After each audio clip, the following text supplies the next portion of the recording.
Hello. Hello, hello. How is it the first of the month? And there's a hype train straight away. Hello. It is so good to see all of you. I hope you guys are doing really, really well. That's a wonderful t-shirt. Where did you buy that? Well, good question. Let me link the shop for you really quick. Just in case. Oh my god, Esther. Twinning. You really do know where all my clothes come from. Like, you know all my sweaters, and now you know my t-shirts too? Damn. I'm impressed. I'm impressed. Also, I know Timbo. I'm so excited. Be black. But so why did you steal? I transformed, so I didn't steal. I changed color. I stole yours, then I changed the color, so now it's mine. Hold on, let me try and catch up with everything. First, we have the first crew. The first crew of the first of the month. Philippa, Faye, Donut, Thomas, and Rose. Congratulations for snatching one of the first 5. I hope you guys enjoy your part of the cool crew today. Toot is here to tell you that she thinks that you all are very awesome for being here very early while I start up the stream. So thank you guys so much for being here. Felipe, welcome in. Donut, welcome in. Thomas, welcome in. Faye, welcome in. Curious, welcome in. Esther, welcome in. Rose, welcome in. Naomi, welcome in. Hopeful Weirdo, welcome in. Yule, welcome in. Dyra, welcome in. Senanor, welcome in. Random Teen, welcome in. Mary, welcome in. Senanor, thank you so much. Thank you, thank you, thank you for the 8-month resub. Please enjoy all your subby perks for a whole month more. Thank you, thank you, thank you. Sun Sims, welcome in. Hannah, welcome in. Esther, thank you so much for the 33 month. It is TwitchCon month. Happy TwitchCon month to you too. May this month bring more joy. Haha, I see what you did there. Thank you so much. Irene, welcome in. Jess, welcome in. Liqueur, welcome in. Pagan Squirrel, welcome in. Obi-Wan Kenobi, welcome in. Light, welcome in. Siren, welcome in. Rin, welcome in. Joanna, welcome in. Courier, welcome in. Sarnell, welcome in. Light, thank you so much for the 50 stream streak. Let's go. Carolina, welcome in. Tia, welcome in. Jess, thank you so much for the 65 stream streak. Slay. Almost 6-7. See what you did there. Linux, welcome in. Ari, welcome in. Midnight Rose, welcome in. Liz, welcome in. Timbo, thank you so much for the 20-month resub. Thank you, thank you, thank you, thank you. Please enjoy all your subby perks. And thank you with that for kicking off a hype train. I appreciate it. Cuckoo, welcome in. Burb, welcome in. Button, welcome in. Tayuki, welcome in. Stephanie, welcome in. I hope you guys are all doing amazing today. You reached a streak of stack of streams. A stack of streams! Yay! Oh, I wish you could share that. Also, that really had to click in my brain. I was like, a stack of streams. And I was like, oh, a stack of streams. I am not doing a meet and greet. No. So I got asked to do a meet and greet last year, or not even asked. I kind of signed up for it, if that makes any sense. Because it was my first year as an ambassador. A stack of streams. 64 is a stack in Minecraft. So if you have like a stack of items, you have 64. I basically like could sign up for a meet and greet last year. And this year there was no form where I could sign up. So I don't know if that's something that they only hand out to like new ambassadors. But I am doing other very exciting things. I will be on a panel on Sunday morning where we're going to talk about safety on Twitch, specifically for women. But to be fair, in preparation of the panel, I'm more and more realizing that this is actually super relevant for everyone. So that's one thing I'm doing, and I'm participating in MCC. That's another thing I'm doing, which I'm nervous about, but also really excited about.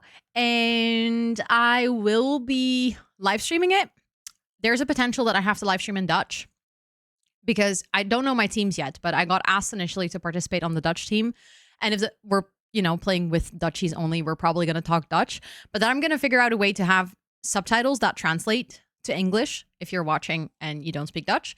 Or I might still like occasionally talk English to chat, if that makes any sense. Veel plezier, schat. Exactly. But yeah, I think I'm mostly nervous about the fact that I am by far a good MCC player. I'm getting better. Like if you take where I was a month ago and where I am now, there is improvement. Yeah, like the closed captions one. Although that one I don't think works anymore because that was part of a stream team and that stream team got disbanded a long time ago. So I don't know if that service would still work, but I think there's probably something. There's probably something that can do something similar. I'll have to figure it out. Also, thank you guys so much for the hype train, and thank you for that follow just now. I appreciate it. And Cuckoo, thank you so much for the 155 stream streak. Holy shit. Now that is what I call streaking. Serious streaking, even. Not just a little bit. That's like a big streaking. Also, Sage, welcome in, and Bloomstad, welcome in. I hope you guys are doing so well.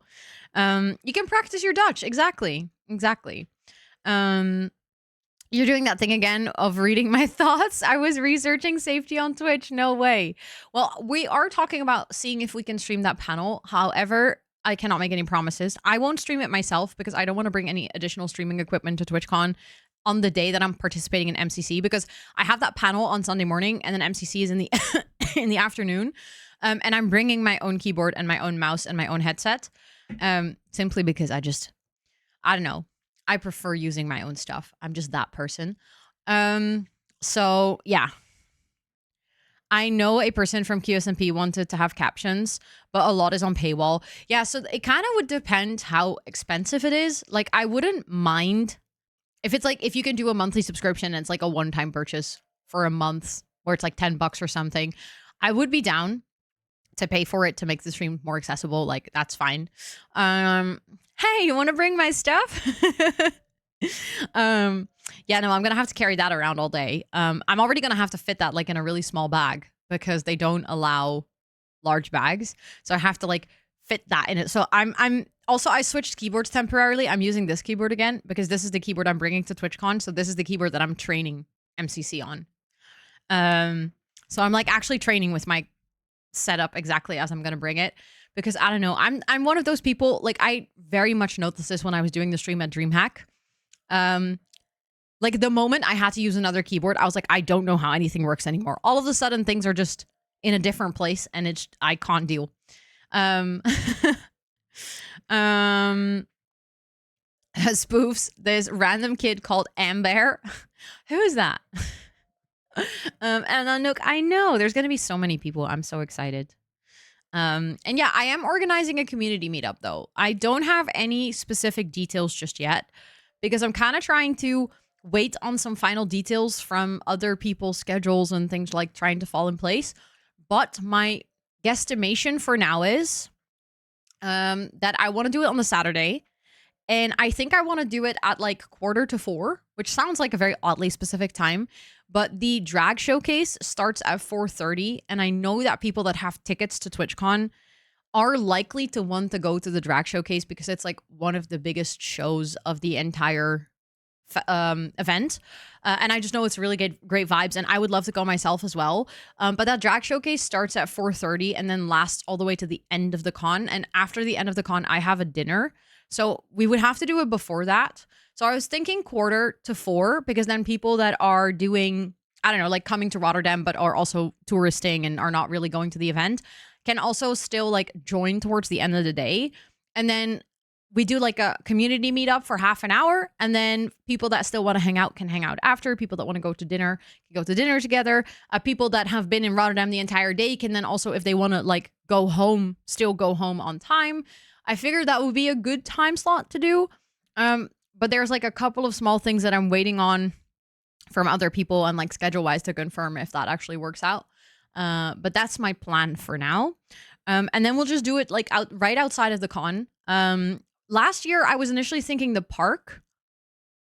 I think last year we did something in the park, but the problem is if you walk from the con to the park, that like it feels very close, but you will take 10 minutes walking. And then I'm like, if we want to go back, that loses you quite a lot of time. So then I figured, what if we just do it in front of the con? There's usually like a big gummy bear.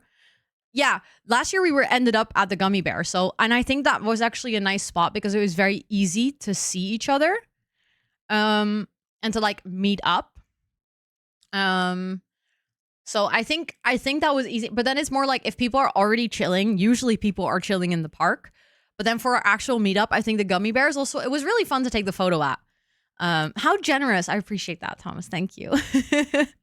Yeah, the whole parking lot. And like the parking lot doesn't seem that big, but if you have to cross it, like all of a sudden, it's like quite a big walk. So then I was thinking it's maybe easier to just meet up right in front of the con, because then also people that are at the con can quickly pop out if they want to join. It makes it just a little bit easier, because I think there's going to be like two types of people: people that are not going to the con at all and are just going to be chilling in Rotterdam, either for one day or for a whole weekend. And then there's people who are going to be at the con, which, like, those people probably have a lot of things they also want to do. Like, maybe they want to see panels. Maybe they have, like, for example, the drag showcase. They want to go to the artist alley. And, like, ironically enough, your weekend fills up quite fast, I think. So I don't want to, like, I want to lower the threshold as much as possible so we can have the biggest group of people joining. I think that'd be nice. Exactly. Like, and when people want to leave, they can just sit in the park after. I think last year also, after I popped out, people also found a spot in the shade because it was very warm. Like, it was a nice meeting place, but once we were a bit more complete, it was very warm. You don't even know what you'll be doing there. Trust me, you're gonna find things to do 100%. Like, there's, even if you're just walking around and just taking it all in, I think the artist alley I can highly recommend just walking around. That, like, the artist alley is really, really nice. Just because people make really nice things.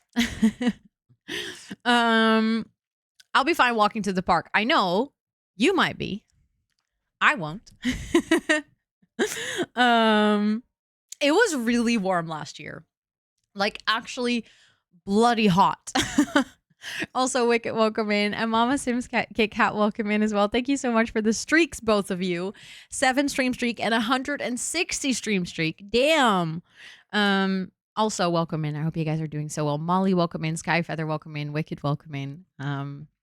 As long as I've got someone with me, it's okay. I'm sure that will be okay.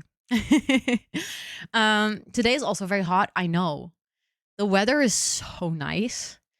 Like, literally, it feels like a a proper summer day, which I also forgot how warm it gets in my room in summer.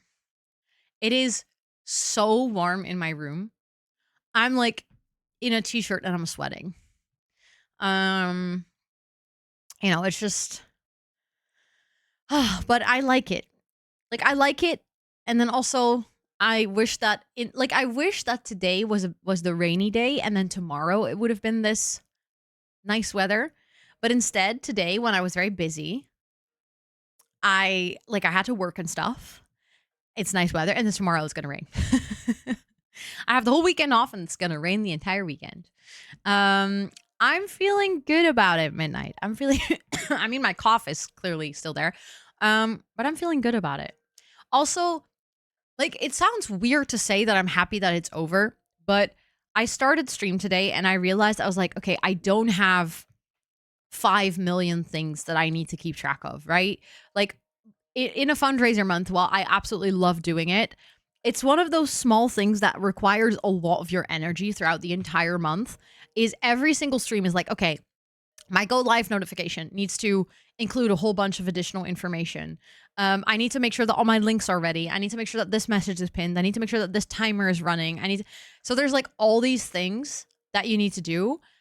And today I started streaming. I was like, oh, it feels so easy. Like, I don't feel like I constantly need to have so many windows open on my computer, and I just feel like I can sort of not zone out while I'm streaming. That's not the right word, but like get a bit more in the flow and like be a little less hyper focused. Which just makes it like it takes a lot less energy, which I think is nice. But at the same time, I love doing fundraisers, and I'm really, really happy with what we did last month. Yesterday. It's I love doing these events, and I don't know. It's like weird because on one hand I'm sad it's over because I always have a lot of fun, but on the other hand it's like it's nice that I have a bit of more rest to my days now. I have decided, by the way, tonight we're gonna raid Kayla because she starts her fundraiser today. Her big St. Jude's fundraiser. So we're gonna go say hi to Kayla after stream.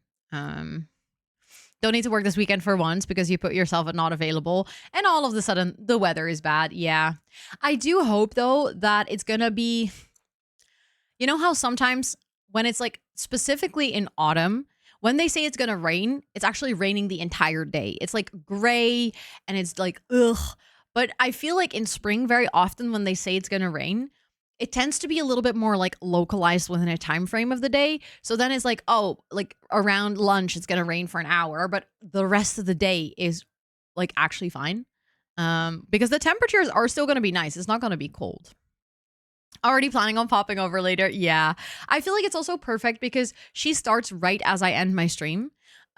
Which is just kind of like a perfect match. That's why I tend to rate her in general quite often because I know we have a lot of overlapping audience and I just really enjoy hanging out in her streams. But specifically when she does bigger events and stuff, it's just kind of perfect that I get to go over there. I'm very excited to watch Kayla tonight as well. I feel like her fundraisers are something really special, and to be able to go there and, you know, celebrate that her first kickoff day is it's just, I don't know, I'm just excited for her.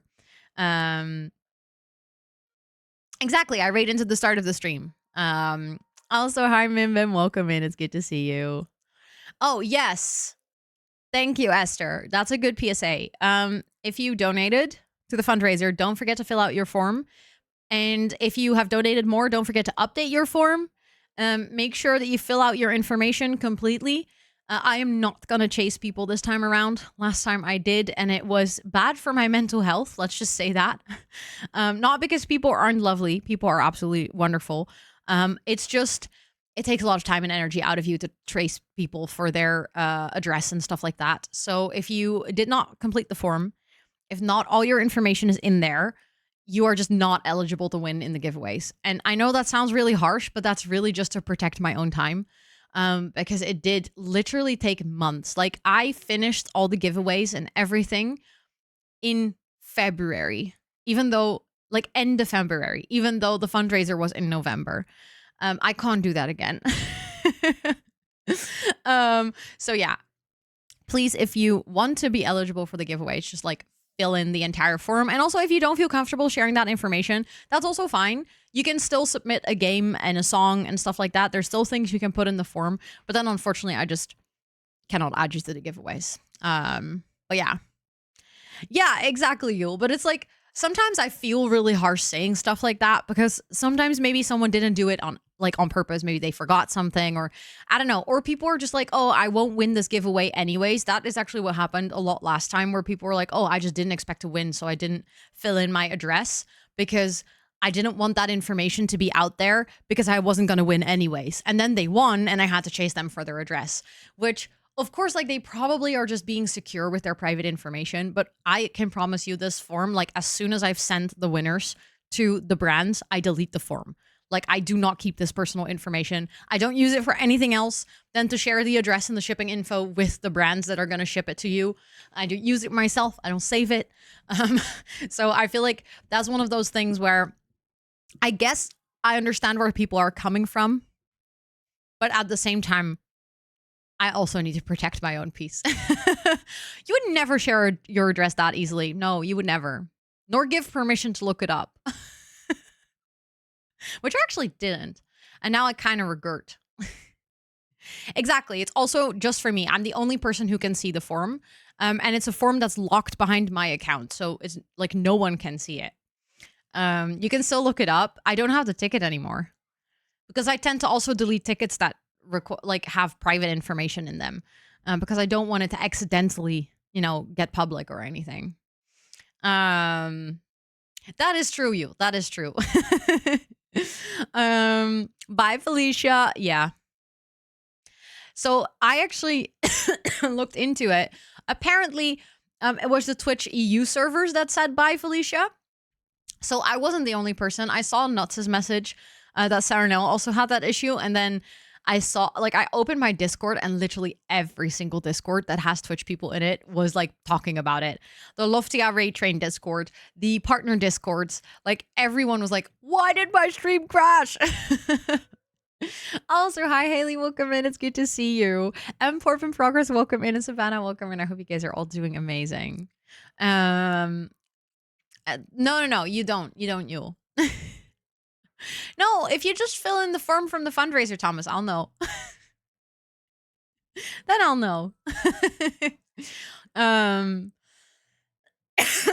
Yeah. Yeah. when I do send the gardener special cards.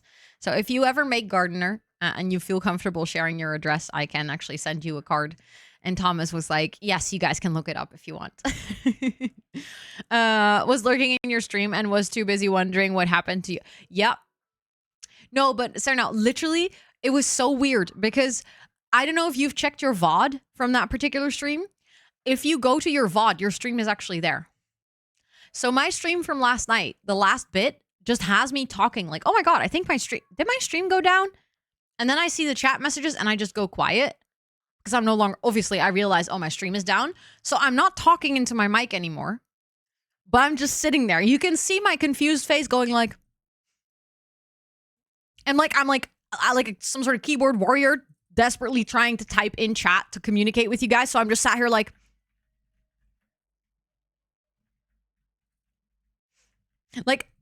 literally the last 5 minutes of my VOD is just that.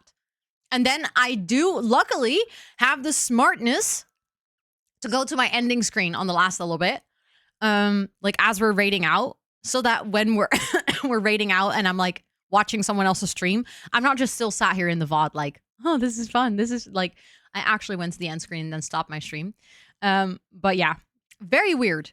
So it actually, my stream did stream to Twitch, but Twitch just didn't actually broadcast it, but it did save in the video. I love how you asked for country. Yeah. No, but I appreciate that because, see, the thing is, you would assume that it makes sense, right? Like, oh, you see this address, surely that's going to be in Belgium. But when I'm making the postcards and I'm writing all the addresses down and I need to order all the stamps and stuff for it, or also with the giveaways, like these are all international shipment forms. So you have to fill in the country. And for a lot of addresses, I genuinely just don't know. Like, based on the address format, sometimes I can guess, but I've also had moments where like someone filled in their address and then I looked it up because they didn't fill in the country. I looked up the address and there was like that specific street with that number in like America, but also in, I don't know, in the UK, for example. And then I'm like, okay, which one of the two is yours? And that is what I mean by like chasing people is then I have to send someone a message and be like, hi, you filled in your address, but it's actually not including the country. So I don't know where you live. Oh, that is fine. That is, we can work with the Dutch. So yeah, it's also, the thing is, which is something that I knew, like I think subconsciously knew, but I didn't realize it until I needed to start sending postcards all over the world. Is the fact that address formats differ a lot per country. So the way that your address is supposed to be written on an envelope also differs a lot per country. So like in the Netherlands, you always have your name, your street and number, your postal code and city, and then if you have to, your country. That's completely different to a US format address. Especially because postal codes and like apartment numbers and stuff like that work very differently. So at this point, I'm like, I need people to write it exactly as I should write it on the envelope, because otherwise I will not know how to write your address. Like, I just, no idea. Because also sometimes in parts of, I'm like, I don't know which part is your postal code, because postal codes look very different per country as well. Like the format is different. We have 4 numbers, a space, and 2 letters. And I'm like, sometimes people have apartment numbers that look more like a postal code than their postal code. It's so confusing. Street number, but number, yeah, exactly, number street. But yeah, it can get so confusing. So yeah, that's why I always ask people to write it exactly as they need it, including the country, because otherwise your card's not going to make it. Also, Nuts welcome in, Chris welcome in, Raven welcome in, Alma welcome in, Marion welcome in, Strawberries welcome in. I hope you guys are all doing so well. You're having so much fun playing Planet Zoo again. Oh, I love that. I'm so happy to hear that. I really enjoy playing it on stream as well. I would actually like to play it again, I think. Like just to get a bit more into it, but then I think I would start my own zoo. and not play in someone else's zoo and kind of see how that works. Oh my God, Alma, you literally typed it right as the bot also posted the announcement in chat. That's amazing. Great timing. We have 5 numbers in Germany. Australia only has 4 numbers, but they also need the state territory, whereas in Germany, I've never. Oh, yeah, true. I've noticed this in US forms. They always ask for the state, which I remember. Oh my God, I actually giggled so much about this the last time that for the TwitchCon form, like as a creator, if you were applying, you had to also fill in your state, which it did have the Dutch provinces loaded into it, which I guess equates to states as close as you can get. But they had translated some of the things. And they translated it so like weirdly, and it didn't make any sense. And I looked at the drop down menu and I was like, I can't. I don't even know how this happened. I wish I remembered a good example, but I don't. Otherwise I would have told you right now. But I remember like seeing that and thinking, why do I need to fill in the province that I live in? Because we never put that on an envelope or anything. But indeed, for the US, you always need to do the state. Hold on. As a developer, it's very funny that many Dutch developers assume that zip code plus house number is full address. Well, that's not even the case in Belgium. Yep. I mean, in the Netherlands, that is also not always the case. It would be a high exception, but there is some cases where that doesn't actually work. I once watched a documentary about, don't ask me why I watched this, it was during my studies, about databases and how to store data, and that actually Dutch addresses are also more of a nightmare than people think. But yeah, in the US there's so many city names with the same name. So then you definitely need to know the state. Oh no, like that is infuriating. I would also be super frustrated with that. Canada has the province. Yeah, so you have the same as we do. Which I haven't played in weeks, so I'm playing right now, and an event actually just started. Oh, nice. Your dream was like, you need to play Dead by Daylight. Also, Charlotte, welcome in, and Create for Sims, welcome in, and Anna, welcome in. I hope you guys are all doing so well. How it's like with apartments, because I know that when you fill it in online, I will typically write like 81 slash yeah, okay, so but it can see, that's already something that confuses me because we don't have a double house number usually. Your state and the 2-letter abbreviation make no sense. Really? Why? Why does it have to be so difficult? It's always so funny. Yeah. I don't know why. Oh, yeah. You know, they usually require a phone number, not necessarily because of the German post requiring it, but because when you ship something using international post, a phone number is required. Even if they're never going to call you, it's just a mandatory field. So, for example, I also requested people's phone number this time around because last time I needed to chase people for their phone number because Elgato literally couldn't ship things to people that I didn't have a phone number for. Even though they're never going to call you, it's like a required field for international shipments. Again, don't ask me why because I don't think it's ever used, but still. Also, Charlotte, I think I said hi, but I hope you're doing so well. It's good to see you. Full name, a house name, number, street, village. Wait, number, street, how? Oh, that's also the thing. House name. I don't think I've ever seen a house with a name, or at least not in an address here. Just want to. Yeah, that's true. They do sometimes do the text notifications for delivery status. But yeah, I just want to text all of you guys. I want to make a big WhatsApp group with all the planties.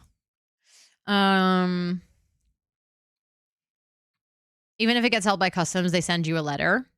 Yeah, same here. I think you get a letter.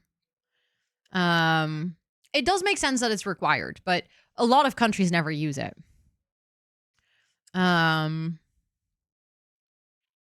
I do love that the UK postcodes takes you to the street you need. Really?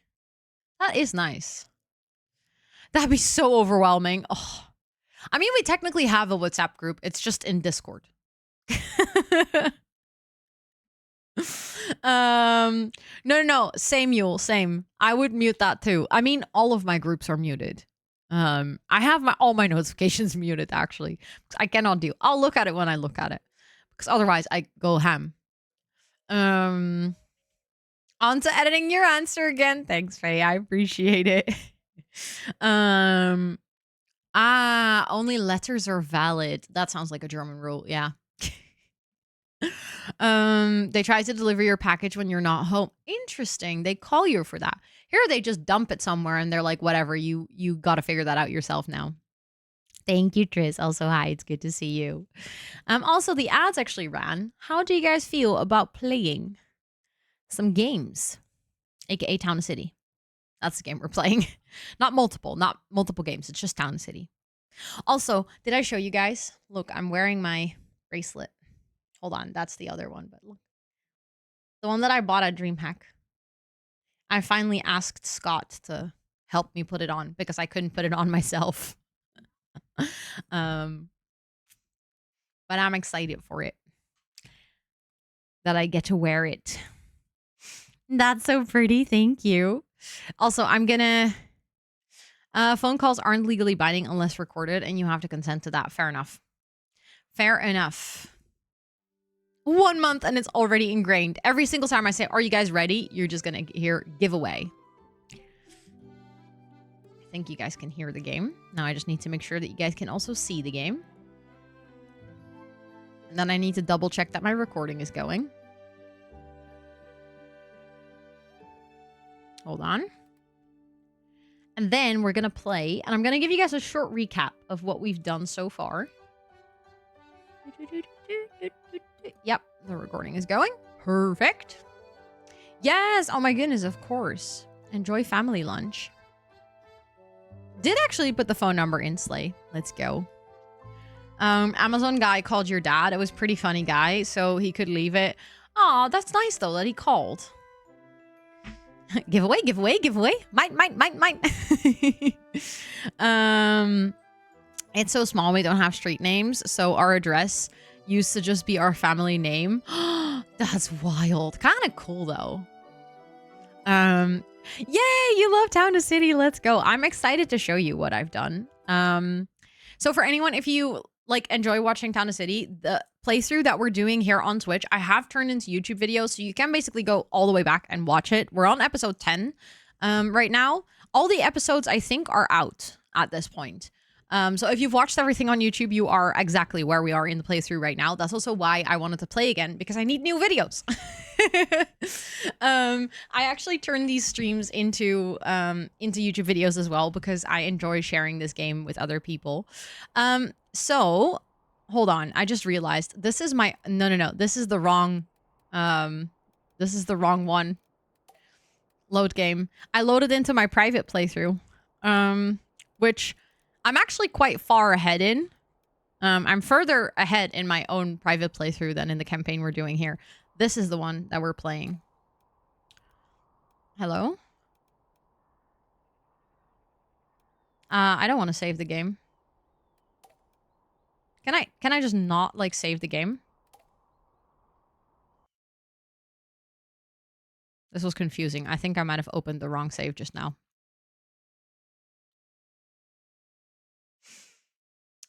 No, I turned that off, Raven. So I have to turn it back on now. Because that only works if you guys are actively in chat while I'm playing in that save file.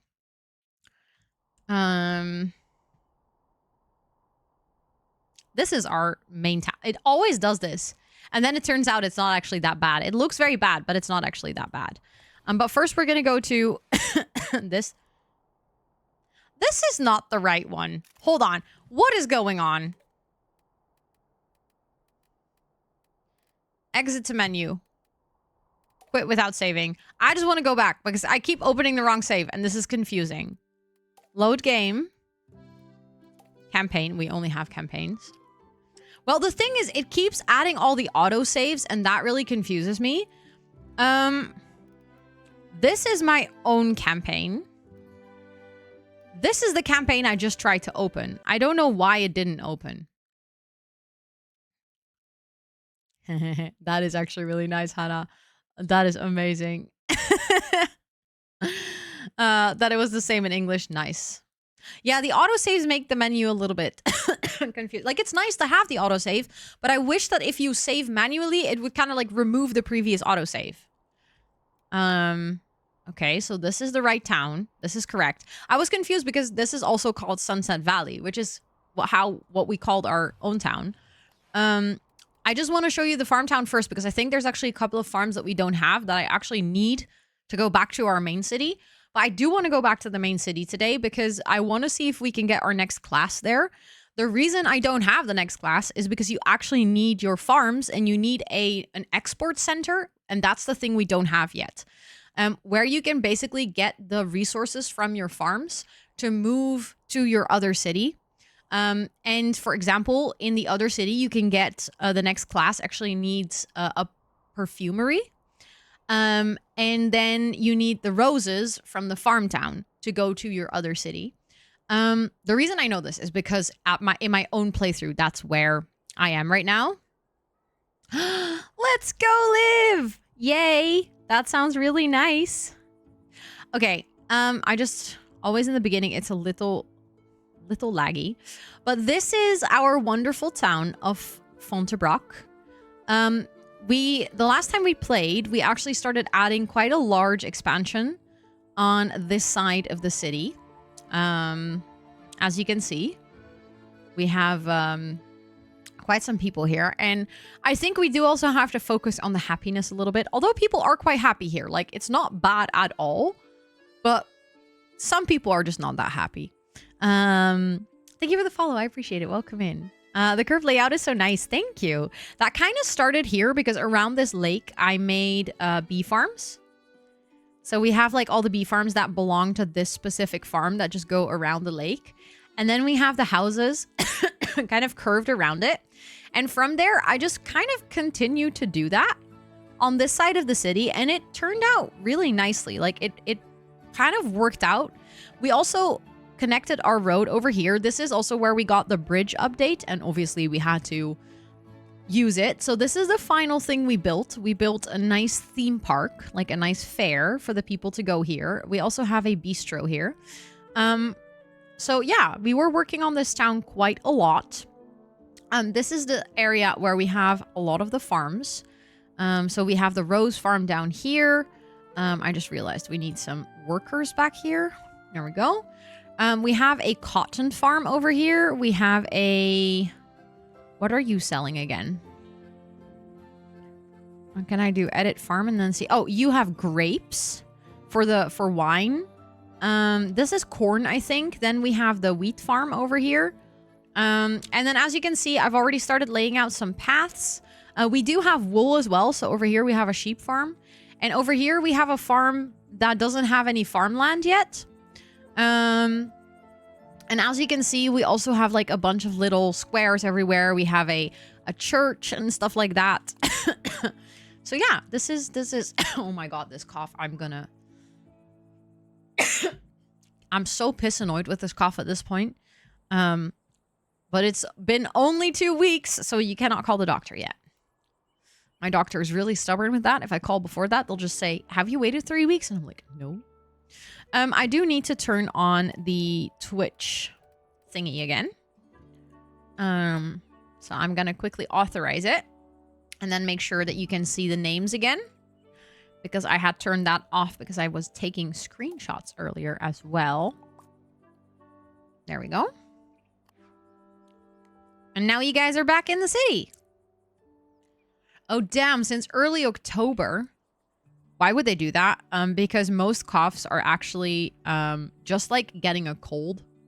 They're not gonna... Oh, there you are. They're not gonna treat you for it because your body just has to fight off the infection. So yeah, why would the doctor see you for a cough that your body is actively fighting?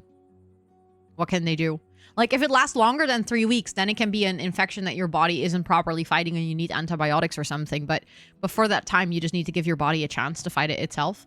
And ironically enough, every single time... Oh, a terrible sound is going to the fair. Ironically enough, every single time that I get this annoying cough, it does go away within 3 weeks. Okay, people here are very sad because they're saying that their home is not nicely decorated. It's not. I mean, their work is also not nicely decorated. People are complaining about their work not being nicely decorated. Okay, we go fix that. In the meantime, the thing that I need is I need to research something which I think is in here. Is it? Larger audience. Oh wait, this is the city. I need to farm one. Where is the... Oh, the global stockpile. I've actually already unlocked it. I thought 3 weeks is a long time. It's pretty regular for your body to fight an infection. Oh, that doesn't sound great, Esther. But yeah, there is still crops that we have to unlock. And I kind of want to have one of each farm. But we can probably just do that. We can, like, get the farms up and running. And we do also have quite some farm points. Oh, we can unlock the pub. I want that one too. We can get geese. I want geese and a doghouse. Okay, now we have 0 farm points, so now we need to wait for those to go up again. But yeah, we need to. In the meantime, while we wait for our farm points to go up and we can research more, I need to do some decoration. Because apparently people are complaining about the fact that their work is not decorated enough. So I will decorate, I guess. We will just add some sunflowers. And then what else do I add? Maybe this one, some hanging plants. Because naturally, a Ferris wheel is going to be very decorated. Duh. Also, I just realized the entrance to the Ferris wheel was back here. I placed the Ferris wheel the wrong way around. You don't have to type join. You should join by just being in chat. I have it set up so that you don't actually have to type join. 2 weeks, but still, it's good to give your body a chance to fight it. Yeah. And in my case, it's most likely... hay fever. So there's not much they can do. I mean, they could give me antihistamines, which maybe at this point I should just suck it up and actually take it. But the thing is that I need to call the doctor, and that's also just that annoys me. I don't want to have to call the doctor because I go to the doctor already too often. Okay. I'm just gonna click on everyone that is sad. Why is your house need bad? Okay, your house need is actually... Your decoration is, in fact, not wonderful. We can make that a little bit better. I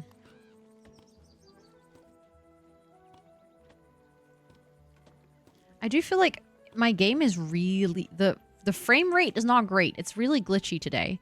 And we've had this before, and then it, like, fixes itself, and then it gets weird again, and I don't know what to do about it. And it mostly happens when I start placing objects. Like now, it gets a bit glitchy. And I don't know why that happens, but I don't like it.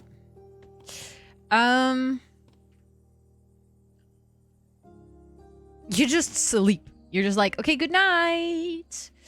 Also, these houses here do not have access to a clothing store, which I guess we could fix. Like, that's a need we can just arrange. We can just get a clothing store and plop it right here. And then I think people over here should get access to a clothing store. Just gonna load. But yeah, I think also just like a nose spray or eye drops and stuff, just because my hay fever in general isn't all that great. Okay. I was just about to say, why can I not assign any workers? This person is still unhappy because they don't have any public needs or any public service. Well, we can fix that too, because luckily we just have newsstands that we can just place across the town. A warehouse cannot transport to this building. That's because the warehouse needs more workers. You got poison ivy? Uh-oh. I don't know much about poison ivy, but that doesn't sound good. That doesn't sound good. Oh, do I not have enough people? I don't have enough people. I get it really badly and it's made it so much more manageable. I don't think I've ever heard of that, but I will definitely remember that. My hay fever is like, it's getting worse over the past few years, which obviously isn't great. Okay, we're gonna have to build houses again because I'm running out of workers.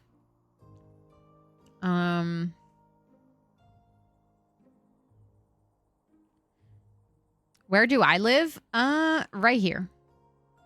I just saw your name.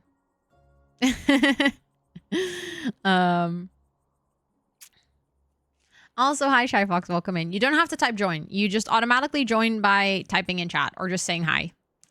So I guess you can type join and then you also join. That does work, but... Okay, let's actually... make another path back here. I did not like that. The thing is, if this is laggy, it's really difficult to draw a line.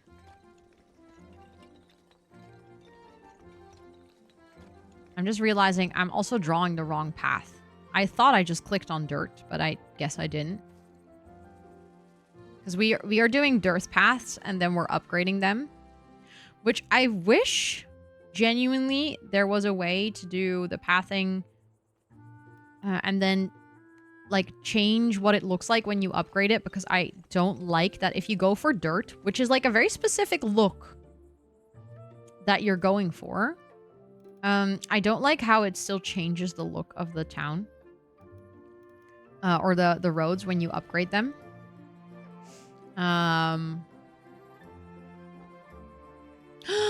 Wait, really? That is actually really cute.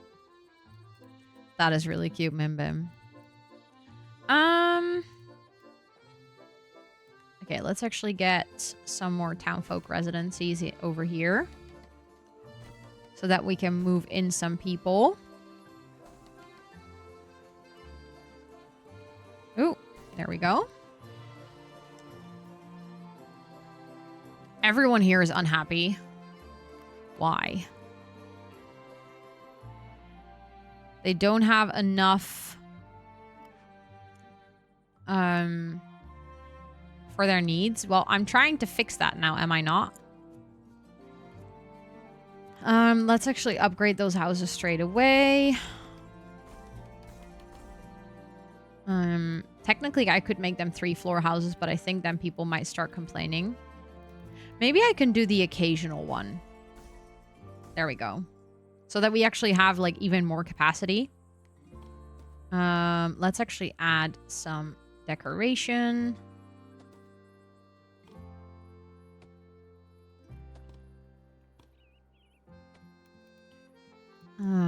So that people aren't going to complain too much that they think their house is ugly. Which people in Town to City do have a tendency to complain that their house is ugly. So I gotta upgrade the city standards.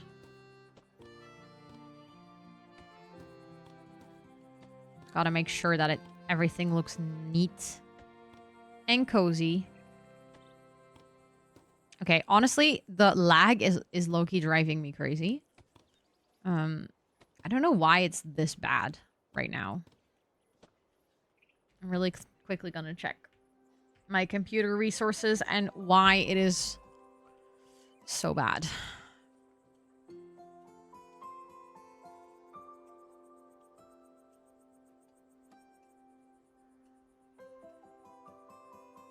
It's mostly this game takes a lot of RAM. Yeah, it is relatable. True. True. I mean, I guess I could just close my browser for a bit. don't need that right now anyways. That should free up some RAM, and then hopefully the game should run a little bit smoother. See if that was actually the reason. I actually don't know.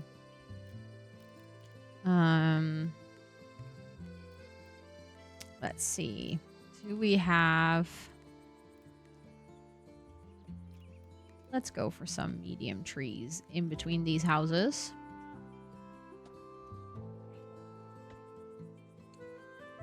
No, the lag is still there. It doesn't even matter that much. I don't know why it's lagging, though. Because, like, my PC is not even in a bad spot right now. It's, like, not doing bad. So, I do not know what is going on. I could add another new stand over here. You can move in over here. You can move in over here. Then we have some additional people, which means I can assign laborers here. Actually, don't know if we need this new stand. I just built it, but I don't think we need it. Because I literally placed one right over there. I'm more... Okay, these houses are actually doing pretty well. I think everyone in this neighborhood could do with better resources for housewares. Do I have... Because we have a launderer, but that one is all the way back here. That is serving all these people, though. So technically, they already have a laundry spot. Could we fit a smithy over here? I don't think we can. Unfortunately, that is a bit too cramped. Can I put a clock tower? I can, actually. Not that we really need it, but it looks fancy. Oh, I have actually seen some things about Piece Together. I have actually seen some things. There is a household here that wants to have a pet, which they currently don't, but we can adopt a pet because our pet shelter is right here. Oh my god, we can give them a goose. Should we give them a goose? That is so funny. They now have a pet goose. I thought we just had geese unlocked to, like, have them swim somewhere. I didn't realize you could have them as a pet. That's wonderful. Oh, well, what is less wonderful is the fact that I literally continuously do not have enough people to work in my town. Oh, I need artisans to work there. Okay, so can we... We have 6 townfolk extra. I could technically upgrade a house. This house has 2 families in it. Oh, they don't have access to public service. See? So my idea to put a new stand wasn't actually that bad. You want a pet goose? Fair. That is fair. I mostly just need... Before I build anything extra, I need more people to move in. Also, in the city, I can... Because we have 2,000 points, I can actually research things. We can unlock the next class. This is the class that needs all those fancy things. We can already just unlock it. We can unlock the library. Wait, did that use farm points? No, right? That's... Oh, we have 500 left. Okay. We do have a whole bunch more farm points. Let's increase the farm surface and get the farmer's market stuff. And then we are already ready for the next tier. We can get milk.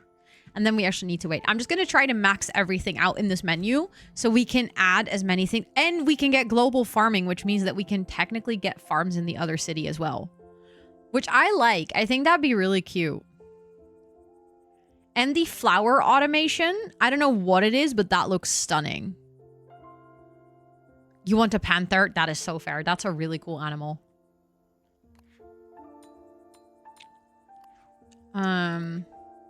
Oh, the warehouse, again, cannot ship to it.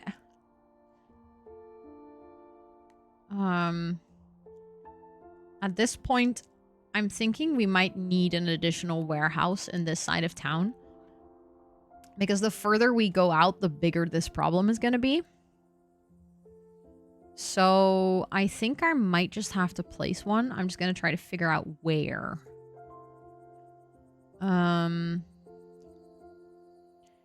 Because unfortunately the warehouses are kind of ugly. So I'm trying to figure out, well, like we have a warehouse here, but that's also already maxed out. Yeah, so we definitely need a warehouse on this side of town. Maybe I can place one right here. They're not the worst, but I mean, I prefer to not have them like in residential areas, but I kind of have that in other places anyways already, so we can just add some trees and stuff to make it look a little less ugly, I guess. And instead of small cat eyes, get those big panther eyes. I would probably poop my pants, but it does sound kind of cool. Okay, and then I have a warehouse, but not really a lot of workers. You can go live there. You want to be an artisan. Okay, I'm going to upgrade one of the houses back here. And then I'm going to give that house 3 floors so that you can move in here. They do not have their needs met, though. That's unfortunate. I always forget that artisans are very picky and they have very specific needs. Hold on. We're going to move that house over a little bit so we get a little bit more space in between here. You know what? I'm actually going to play around with that street a little bit because maybe I can even do better. We can have this one over there. It's still lagging so bad, by the way. It's really weird.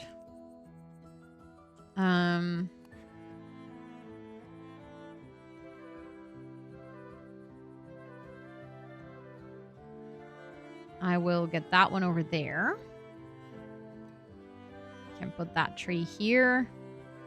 Can put that tree here. And then what if we get a bistro right there?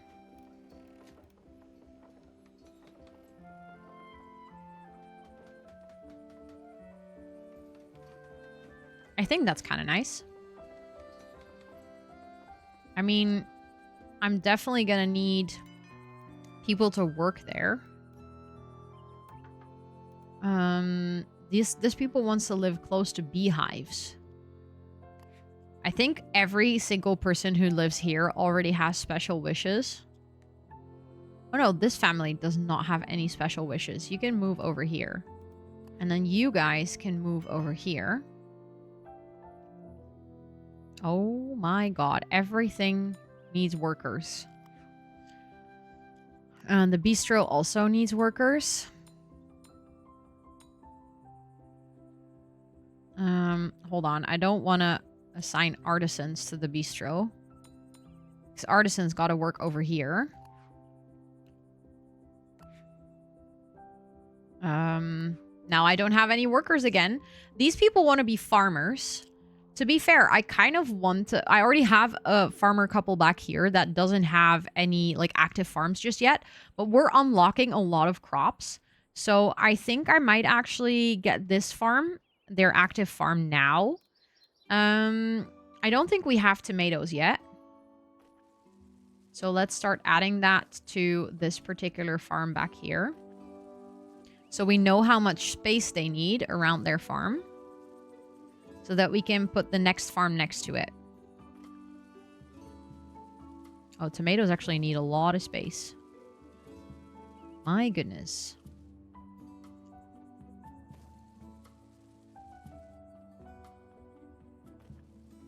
Damn, they need, like, genuinely a lot of space.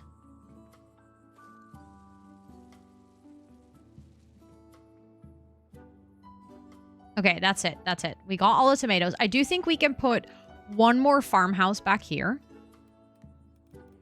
Let's see. I want to get a farmer's residence. And I'm going to place it like this with their back to the tomatoes back here.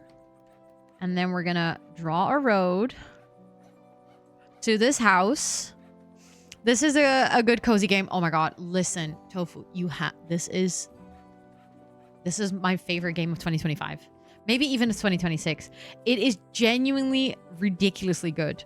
Like, it is so relaxing. It has all the perfect elements of a strategy game, so it still keeps your brain engaged. It's still challenging without the stress of a strategy game. Like, you don't feel like there's no punishment. So if you don't, or if you're not on top of everything at all times, that's fine. You can just play it slow, but you can still progress in your town. You still have that motivation to build and decorate. I love the art style. It just makes everything look really cozy. So yes, 100%. This is a great cozy game. So if you have some time on your hands, I can more than recommend it. Genuinely. I can more than recommend it. I have played this game a ton on stream before. This is like an active ongoing playthrough of the campaign that we have.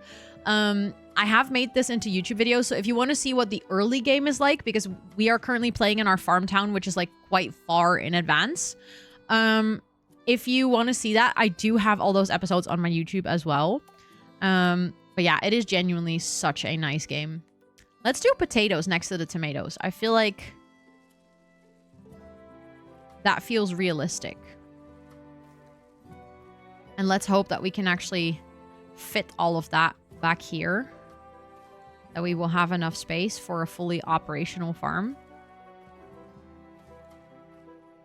We might actually run into some chat. I don't know. I do also need another granary. I am adding so many things to this town to a point where I kind of genuinely go too fast. I have that problem.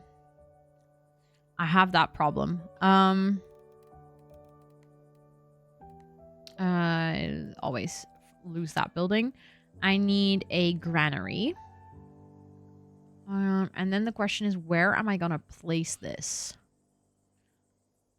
Because I definitely need a second one, because we're gonna just continue adding farms. I might, for now, just place it right here. We're just gonna need workers for that, which, again, I have a tendency to not have enough workers in my town.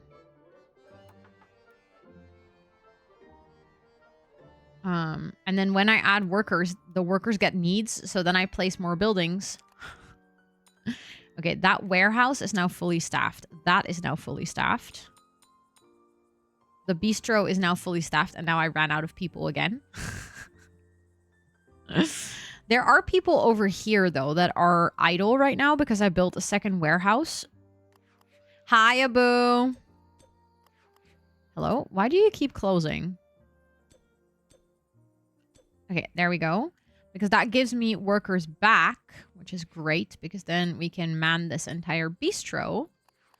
Okay, you guys don't have access to clothes. Why? That's because the clothing store doesn't have enough people, but now you should have access to clothes. Right? You're still all very angry, but... Oh, you don't have enough luxury points. Hold on. We need to place something that's going to add luxury points. Okay, I'm going to have to get rid of all these trees because they are in my way.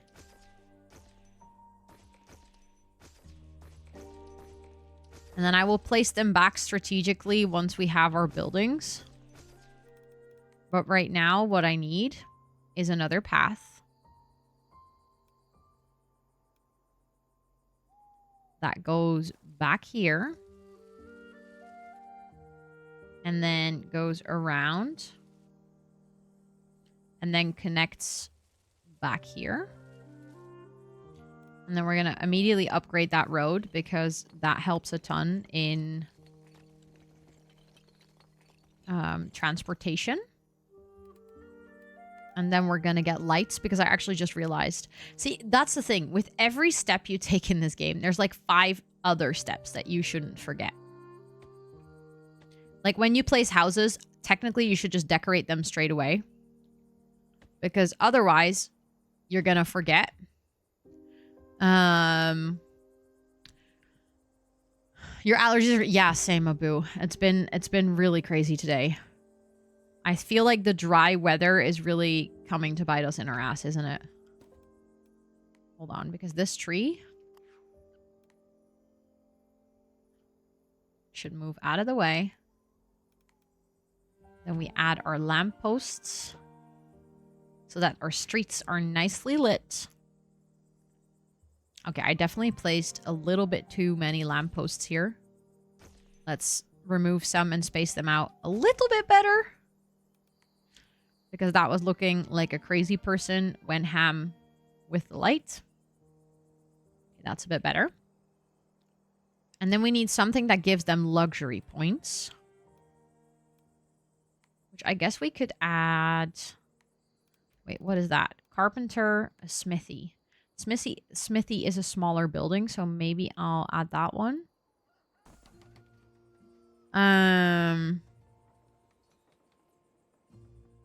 Copy an already decorated house.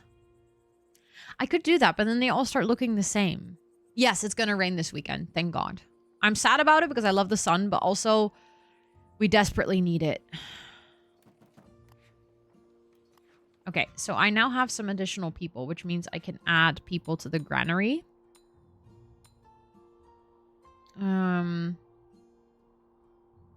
Why are you...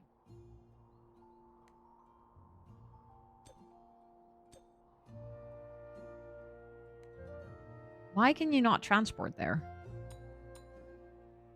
Is it because you don't have enough people? I guess so. Well, that's great.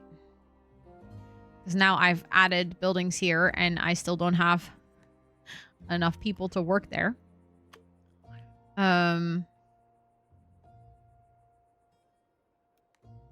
Okay, I'm definitely going to have to upgrade. Oh, no, I don't want to upgrade. Sorry. I want to make some houses taller. Like, not every single house, but I need a bit more space.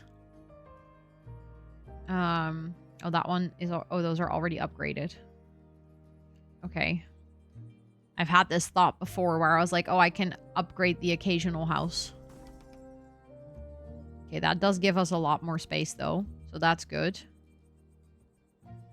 Oh my god, this game is so glitchy today. Just trying to move you in here.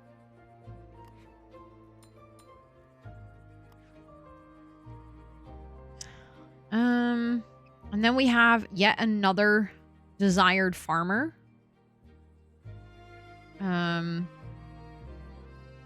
Which I guess we could move you back here.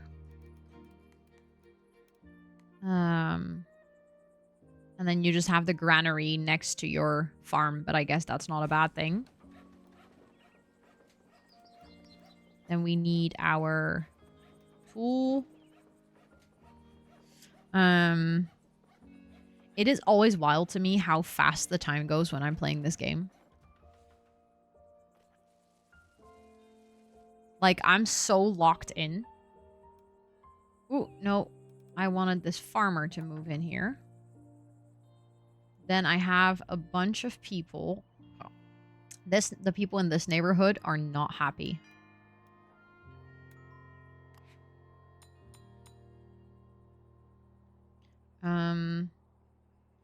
These people... Oh, actually, there's plenty of trees back here, so you can just go live here. Okay, so the smithy is now fully functional. The clothing store is fully functional. This is a start. This residential house definitely needs a little upgrade, though, because there's, like, 0 decoration. Which does look a little bit sad. I will give them that. You can put a clock on this building. I feel like that makes sense. It's a fancy house, so there's a clock on there. And then we put some flowers on the windows. And then we can have a little hanging plant above the door. There we go. Then I have people that want to live close by the water. I remember there were families here. This is a family that genuinely doesn't care where they live. You guys can go live by the water. Oh, perfect. I actually do have a house for you as well.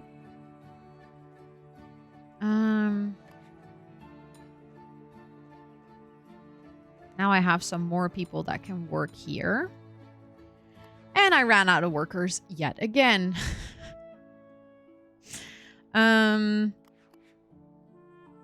Oh, this person works at a church and they're saying that their work decoration isn't pretty. Well, I'm sorry that I didn't decorate your church. I shall fix that straight away.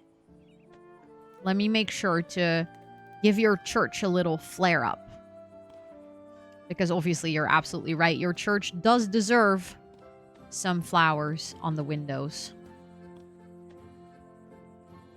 I can't believe that I didn't do that already.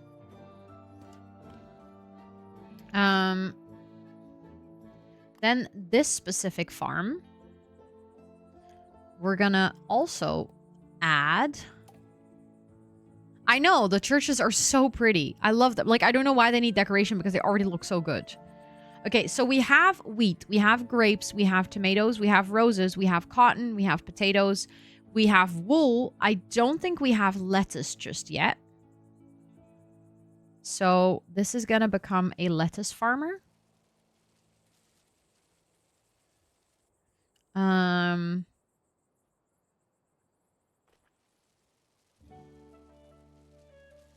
And their fields can just go all the way to the water side. And I'm going to have to go somewhere over here, but I'm going to have to do a stop because I kind of want to make a little fence here, and then we could potentially put like a cemetery or something around that. But then maybe I'll just let this go around their house on the back. And around the granary, and then we can put like a big fence around it.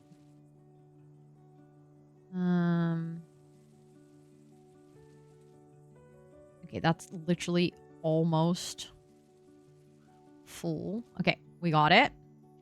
And then let's actually work with some fencing because right now it is a little ugly.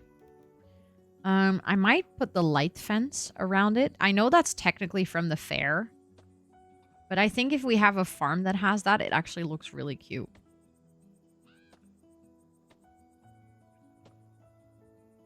And then we can go like that. Oh yeah, I like that. That's really nice. And then I think we might be able to also sort of go a little bit through the crop field. I think that works. We might lose a couple of crops, so I might have to place those back later. We can do like a little hedge over here. I actually don't know if we lost crops over that. We did. Okay. Well, it's fine. This farm doesn't have to be 100% perfectly operational. What does this 1600... Oh, that's our farm points. So we can actually research things again. Yay! We can now get the patisserie. And also we got more research points, which means we can add the perfumer and the luthier. We can just basically research as many things from the menu as possible, because from that point onward, we can like actually start placing those buildings. For example, the perfumer is the one, if you place it in your other city, it does need roses. So you need to have a rose farm in this particular city already. Otherwise, it doesn't work. So that's why I initially started to work on this farm town before I did anything else. Because I knew that I would need a lot of the things from this farm town to be able to complete the next class. Okay. I am just gonna... Oh, I just realized. Hold on. I want to delete those parts. And then I want to just do like that. And then we want to get... Ooh, I really want to do that one, but I don't have the requests done. Like, I want to... Next to the church, I want to make a little... I don't know. I don't know. I don't think I'm going to make it a graveyard. Maybe I am, actually. I think that would look pretty cool. There we go. But we can kind of... I think I will also add the stone wall all around the water so that it's actually closed. There we go. And then I want another one of those fence gates. Or fence gates. What is it called? Archways. That's the word I was looking for.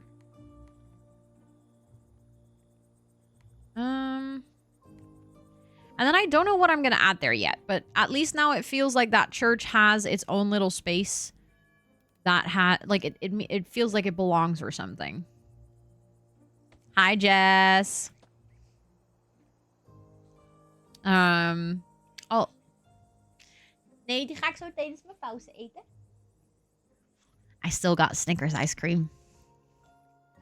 Okay.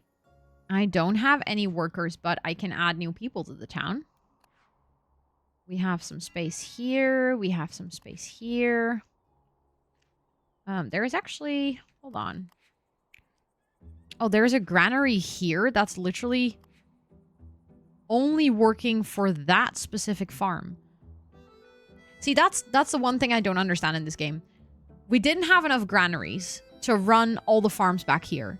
I built a new granary and all of a sudden the other two, but that's just because they're too far away. Like, location is sometimes so unnecessarily complicated in the city because you need one close to your farms. Oh, we actually have some space for artisans as well. Like, we can move those in later. Okay, let's see what you guys are unhappy about. Home decoration. Your house is actually very nicely decorated. You are complaining about a lot of things, though. Because your food isn't good enough. Well, we can give you a market stall. That shouldn't be hard. We can just add additional food options. And then hopefully that gets better. For the people that are living in this area. I mean, you have a lovely bistro, which a lot of other people don't. Really? Oh my god, Esther, that's very dangerous knowledge for me. But thank you for telling me. Okay. You can go live over there. You could become an artisan, and that actually adds you to a lot of plaza decoration, which is also perfect. I do like how the farmland looks. Like, that area looks really nice. What I don't understand is why are these farms not connected to a granary? Do I need to upgrade those roads as well? Because I actually really like the dirt roads. But why can you not transport to this building? And also this one. Like, if that's the case... Like, why? I do not get... I think I need to upgrade the roads. Which I'm really not excited about because it's just going to look less pretty. But I do think that's going to solve my entire problem. And it's also, as soon as I start with upgrading the roads, I'm going to have to do it everywhere. Like, I'm going to have to actually get this entire thing fixed up.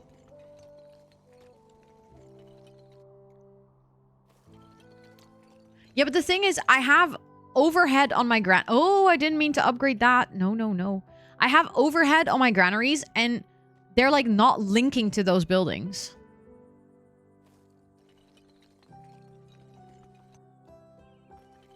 Oh my god, I messed this up because of the stupid plaza here. Okay, well, I guess the plaza's getting an upgrade as well. Why are those parts not upgrading?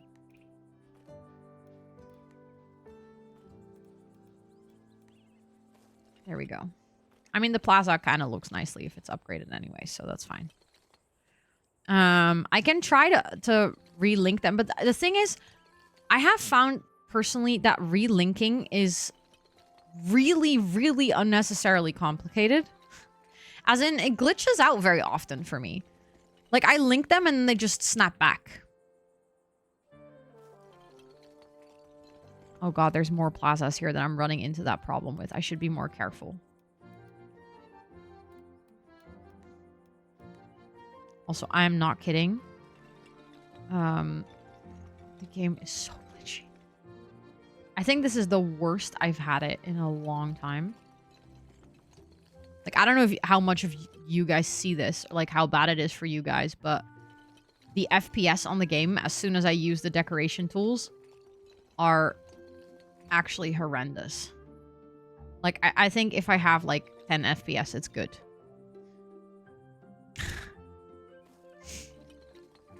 Thank you for the uptime reminder. I'm so excited. I'm gonna have Snickers ice cream. Oh. See, I upgraded my roads. Look, all of a sudden, we have too many granary workers.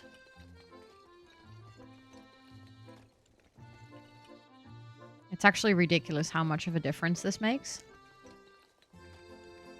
Oh, we have another spot that doesn't upgrade.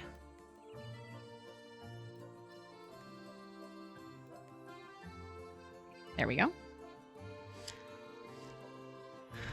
Oh, yes. Oh my god, I haven't had that in such a long time, Esther. I wanted to now. You just gave me a great idea. Okay, I think that means that back here, I also want to update the roads. Oh, lol. I ran out of money. I updated so many roads that I ran out of money.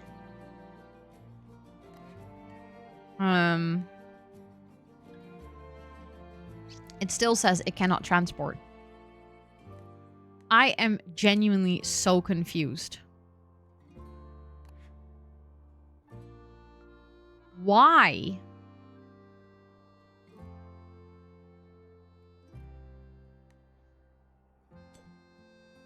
I mean, that warehouse now has overhead capacity.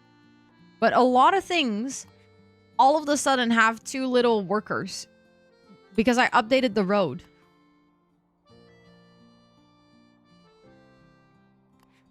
I mean, a lot of the warehouses are more efficient now. So we actually get workers back from that, which is really nice because we need them elsewhere. Also, in 3 minutes, we do have ads coming up. So then I do actually have to go. See, the dressmaker? Why can the warehouse not transport to this building? It could transport to it before. Now it can transport it. I'm so confused. I'm so confused, literally. Do I have any houses? I don't actually have any house capacity right now. That's okay. I'm going to add more farms once I figure out why.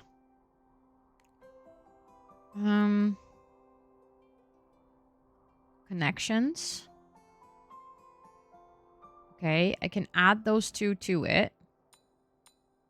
And then I can add the workers, but then it still says that it cannot transport here. Because now I have too high of a demand. Okay. Connections. How do I remove this again? There we go. And then this one. This one also has a too high demand. But then this one. Connections. Can you go here then? Okay, you can. Now everything's connected. And now this building has too many workers. You go... I get confused. But I think now it's fixed. We have one unhappy person.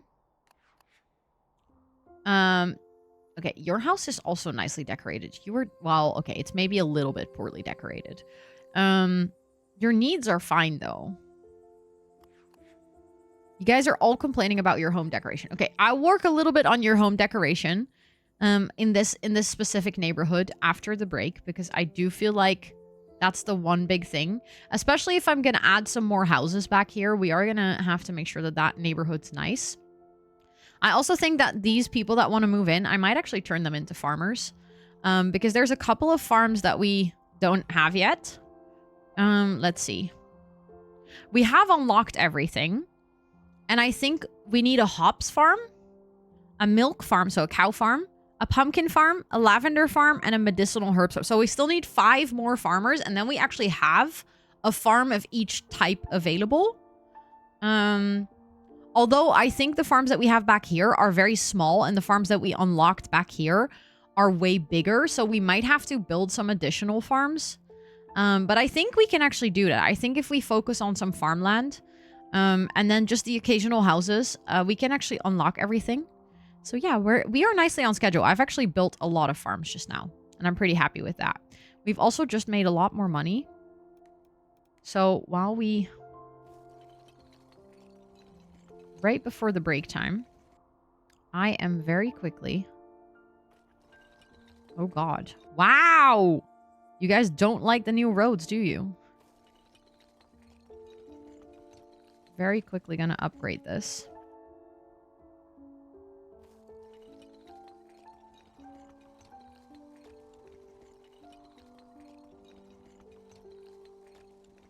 There we go. I think now all my roads in my town are upgraded.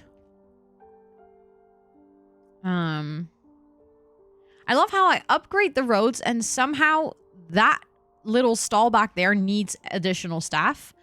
We do get to free up more warehouse personnel. This is actually very useful because that means the warehouses that we now have are way more efficient, which saves us workers that we can actually use for the granaries that we're going to have to build if we do more farms, because we now actually have 6 workers available. So yeah, I'm going to go take a break. I actually see that we have more sleeping personnel at this warehouse. 7 workers available. Let's go. Please use this time to also take a little breaky. Stretch, hydrate, all of those things. Like I said, I'm gonna get myself some nice ice cream, and then I'll talk to you guys in about 5 minutes.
back. I got myself ice cream. Also, welcome into everyone who joined. I hope you guys are all doing really well. Oh. Did I run? Oh.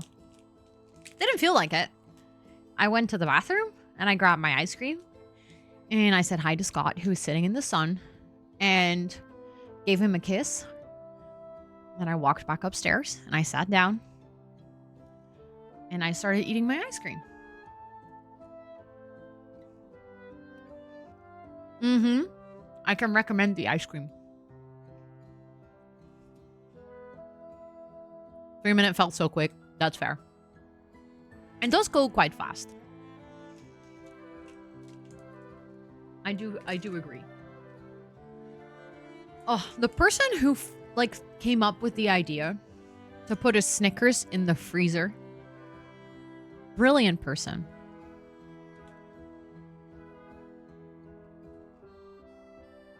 So good.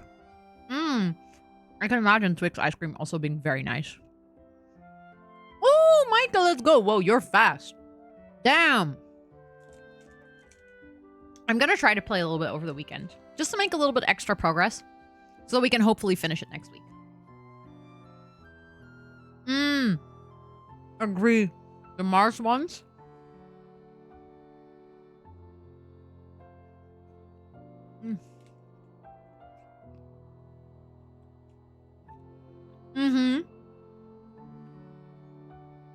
I agree, Esther. When you have to wait for 3 minutes, it takes forever. I don't think I've ever had that one, Jensen. I don't think I've ever seen it even. I didn't know there was an orange version, but now I have to try it. It's even better than a regular one, but oh my god, I do not move enough to work that away. Me neither. But I like it enough to eat it.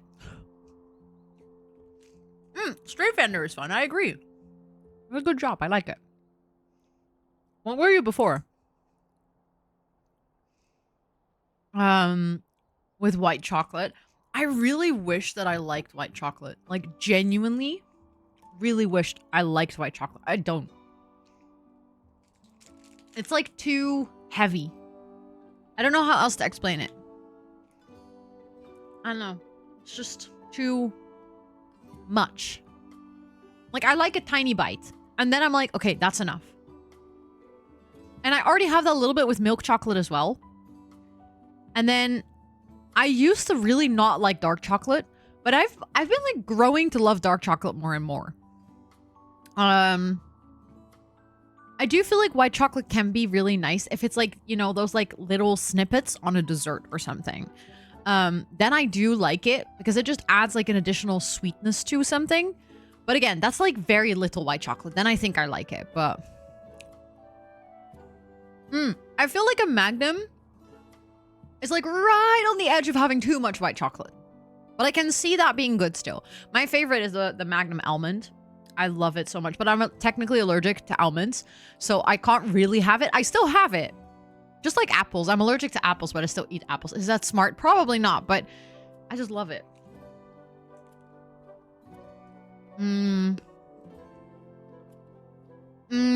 That sucked, Hannah.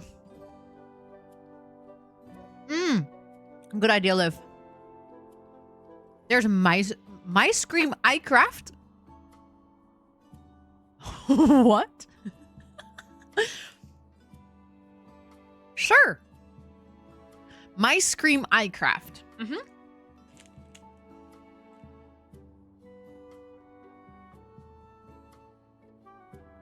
Don't know what happened there. Close enough, I know. You've understood what I meant. It looks horrible. I kind of expected that. I'm not gonna lie. That makes sense.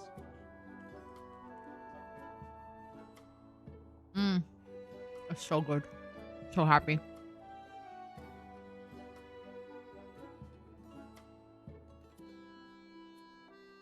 I do also like someone said earlier that that you're really happy it's ice cream season again. Same. Because I love ice cream, but I really don't want to eat it in winter. Like, even no matter how much I love it, that just doesn't feel correct. It doesn't make sense in my brain.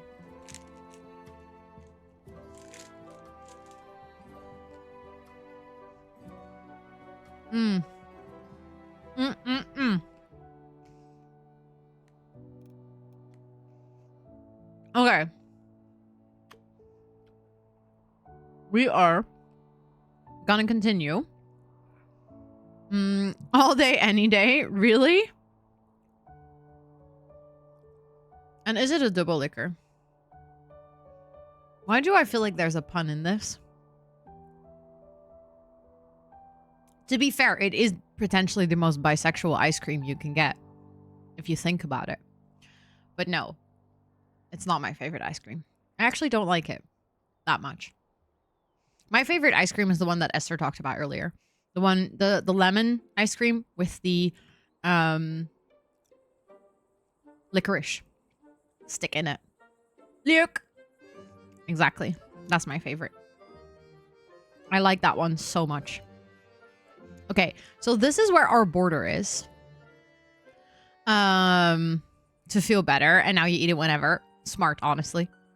I support that behavior. We are gonna have to get another farmhouse.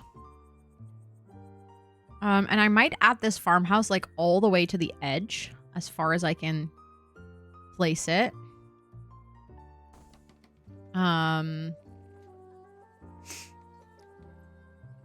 Or Lotus. I don't think I've ever had Lotus ice cream.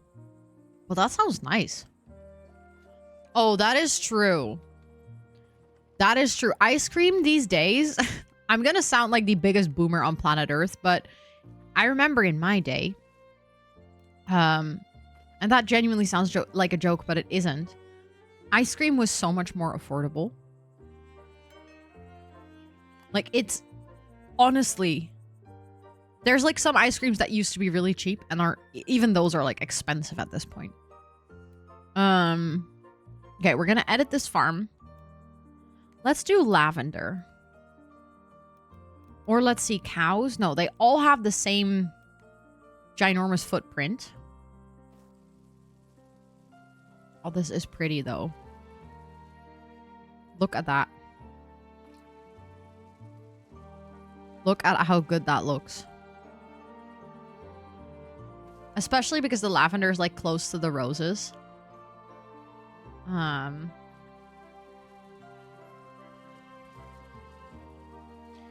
I just realized that I've made a grave mistake, though. Because how are we going to get to this side of town now? I have an idea, but we're going to have to work around things, which is fine. We have bridges, so we can do that. The lavender is also so good to add outside of farms as decor. Can you add it outside of farms as decor, though?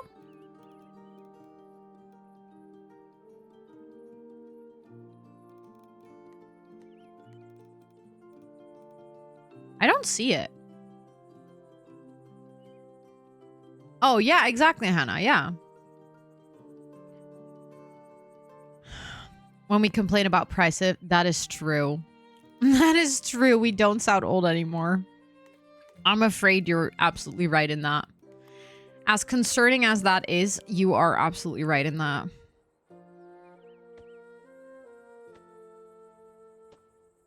Yeah, just the other day, I was actually talking to Scott about this, where we had that realization that when we started renting our house, we were paying $1,149 a month. Since then, we've lived here since 2018. Our rent prices have gone up with the maximum amount allowed every single year, because that's just how that goes. So now we are paying nearly $1,400. When we started renting it 8 years ago, it was one of those houses where you were like, okay, this is a bit on the expensive side, but it's worth it because it's a nice location. The house is really good. It was brand new. We are the first people that live here.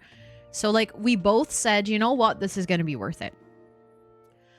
But people that are currently like joining where we live, like our houses, I had the realization that obviously they are not renting it for that price.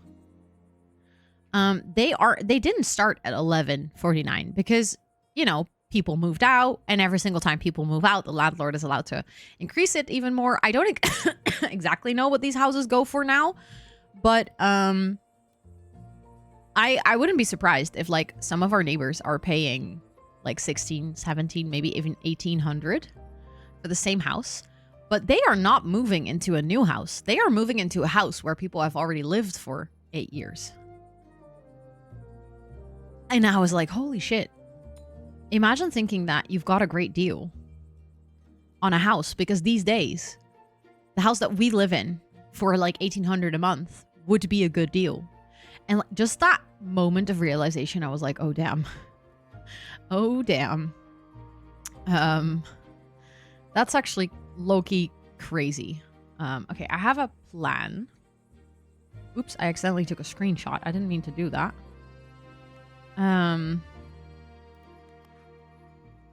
Yes, I want to demolish that. I want to demolish that. We are gonna do a little bit of train tooling here. I am gonna add a fence back so that the side of the church gets a little smaller. That's now our graveyard. I'm gonna get rid of this. And then we're gonna create a little small patch of land here in the middle.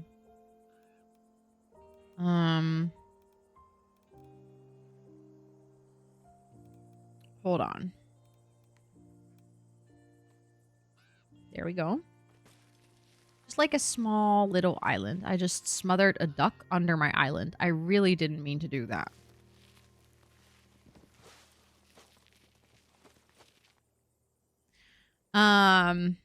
Okay. And then we're gonna add a bridge.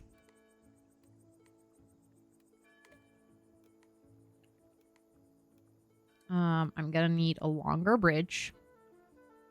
Okay, maybe not that long. I think that one would be fine. Yeah, that's perfect. We're gonna add that. Actually, that piece of land.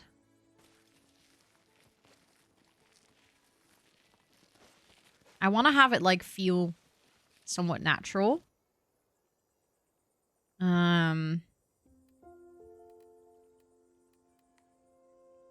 I want to make that a little flower island, by the way, in case you're wondering what I'm going to do with that. But I'm also going to use it as our connector to this side. Like that. And then we can make another farm path that goes around here. That would be really nice. Are you excited for TwitchCon? Are you excited for TwitchCon?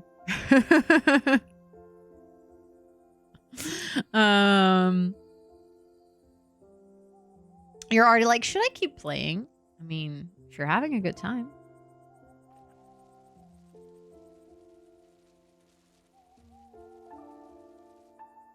we're just gonna follow the layout that these farms have created so that it remains a little bit more natural. And then we need to connect that over here as well. There we go. And then have to fully connect that. And we have to... Oh my god. Sometimes when I press buttons in this game, they just don't press. And then that happens. What just happened?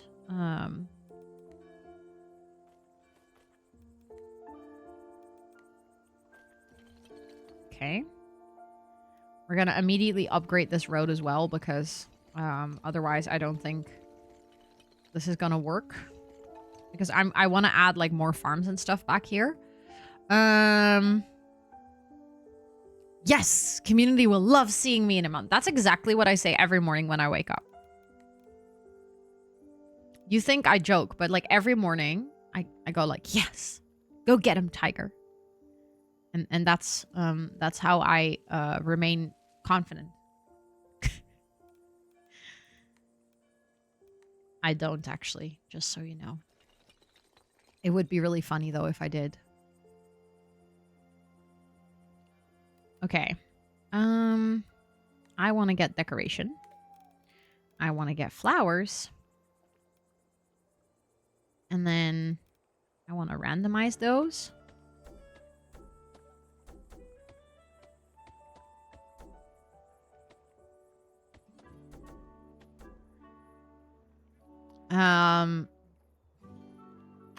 But in the same tone. Yeah, exactly.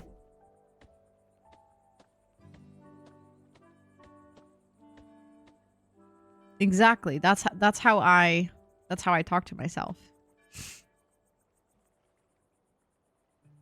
No, but it's genuinely true though. Like, it does help if you look at yourself in the mirror and you just give yourself a nice pep talk. Like, it might sound really cheesy, but it actually does work. Because self-esteem is very much something in your head, ironically enough. So, like, literally tricking yourself into liking yourself is like faking it. Fake it until you make it. This is like a prime example.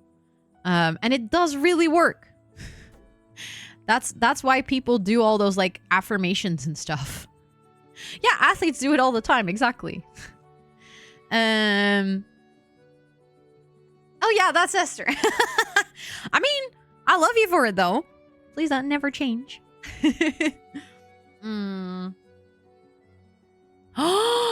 Oh my god, Olympia, what a day. What a day to be alive. I love that for you. That's amazing. Okay, you know what? I'm actually just really liking the colorfulness of this, so I'm just gonna fill it in. I was first like, is that not gonna be too many flowers? But now I'm like, no, I kind of like that. I just want this to be a really colorful, flowery island.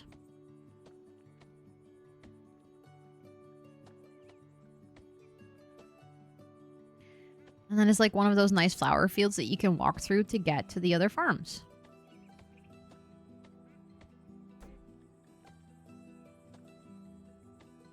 It is just really tedious to place these by hand, but that's okay.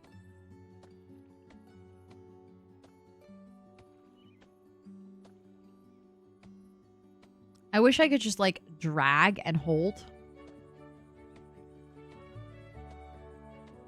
That would make my life a whole lot easier right now.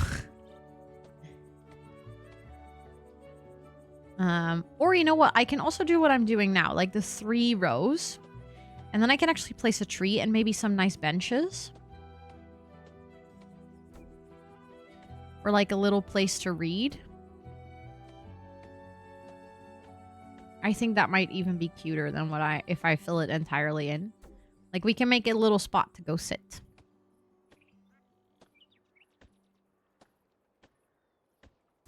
Just a little private island.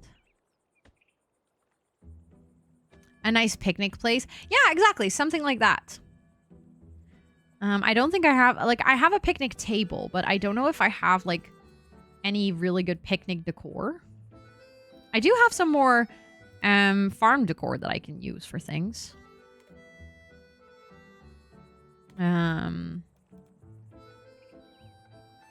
Did you talk about Loftia yet today?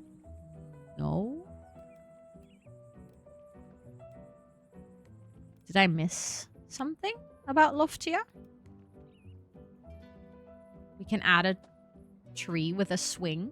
I think that's perfect. Is there anything specific about Loftia that we need to talk about today? Because now you're making me curious. Oh, that they did another patch. Yes, I did. I didn't talk about it, but I did see it in their Discord. And that's actually really nice. I'm really happy that they did that.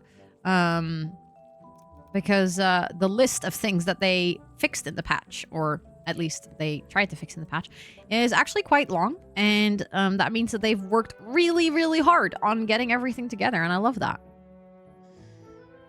Yet this is the second patch they've done, Esther. So they, like, genuinely, they are doing absolutely amazing.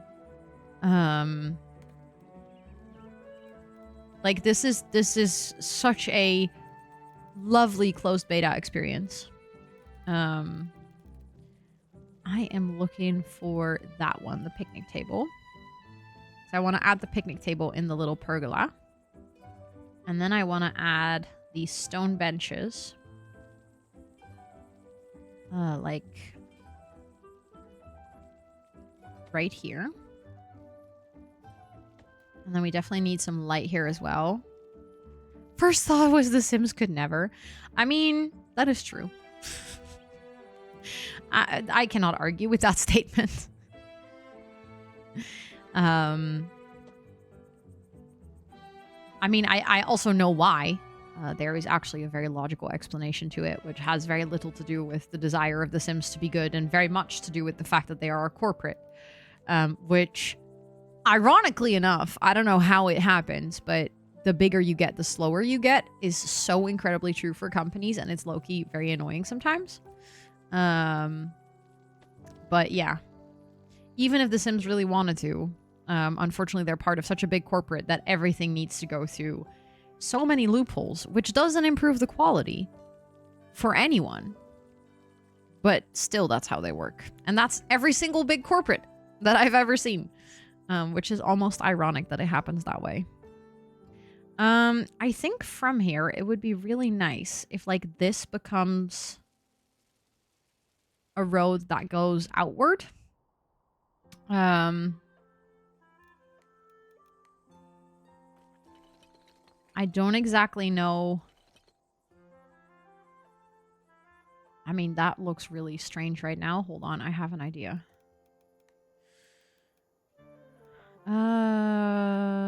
Let's make this like a little bit better.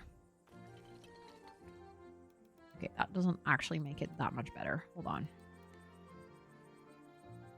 I want to make that like a little plaza because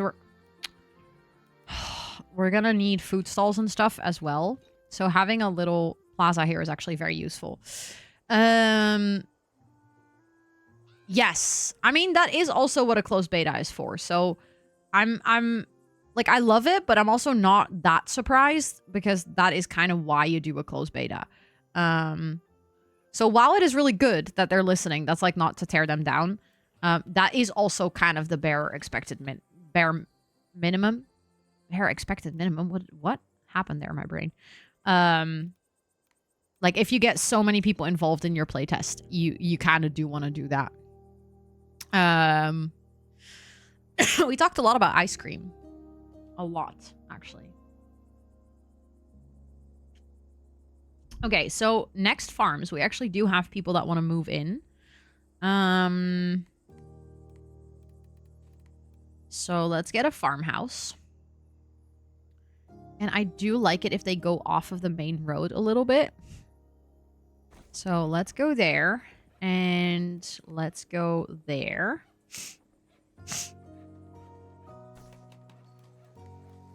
And then we need to connect them.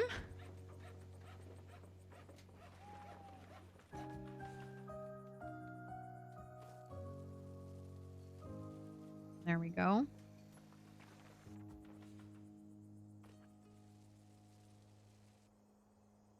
And then we need to upgrade those so that they're the same, because otherwise that looks weird.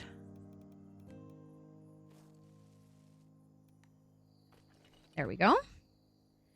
And then we're gonna move you guys in here and move you guys in here. I'm also realizing that this side of town barely has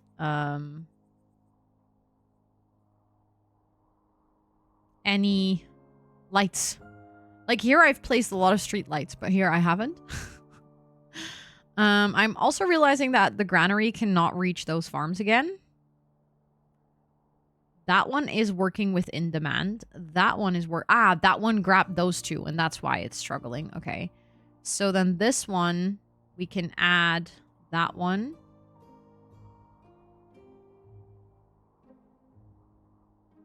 Okay. And then we just need some extra workers, but that's okay. Now all the farms, I think, are connected. Great. And then I have you. Okay, you don't have access to anything, which is not a surprise. You do have access to the church, actually, because that's a close walk away.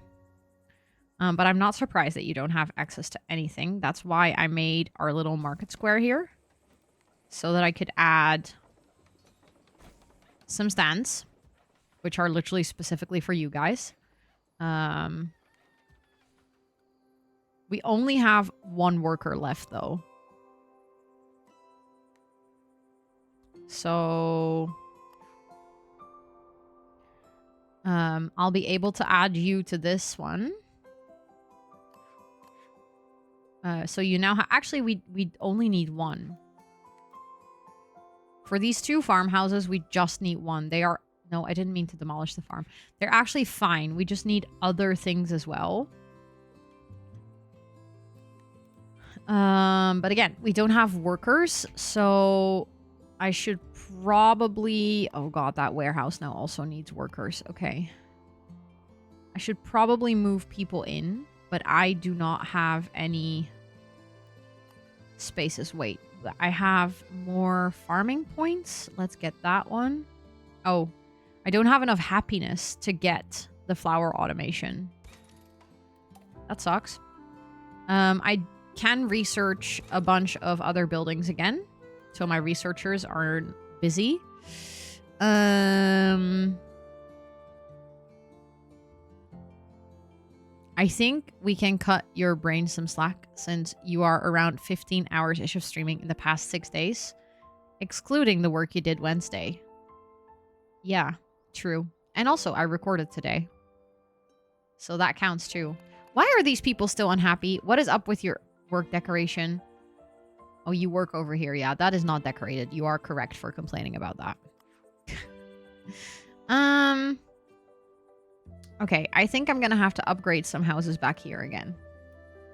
Like, actually add 3rd floors, because I don't want to add a whole bunch of houses again. Because that is just going to make it more difficult. We're going to have to add a lot more infrastructure, while if I smartly place people around the city, I think I should be good.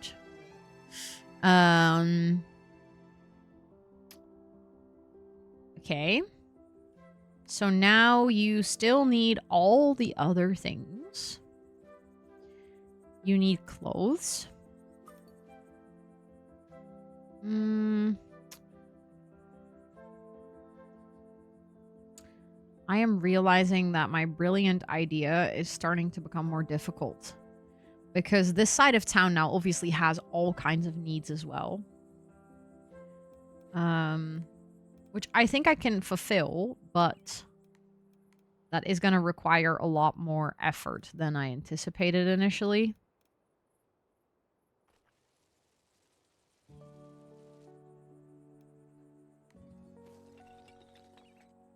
Okay, that looks a little smoother than it did before. So I think I can potentially add some stores here. Good luck with cleaning your house. I hope it goes well.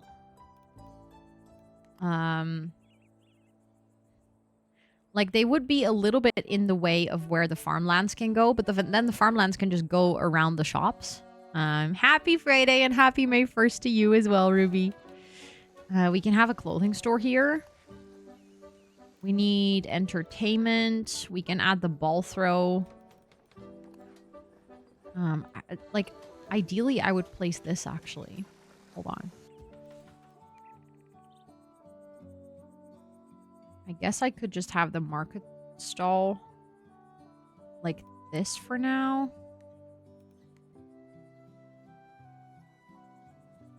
Okay, no, I can't have it like that. You can just go over here.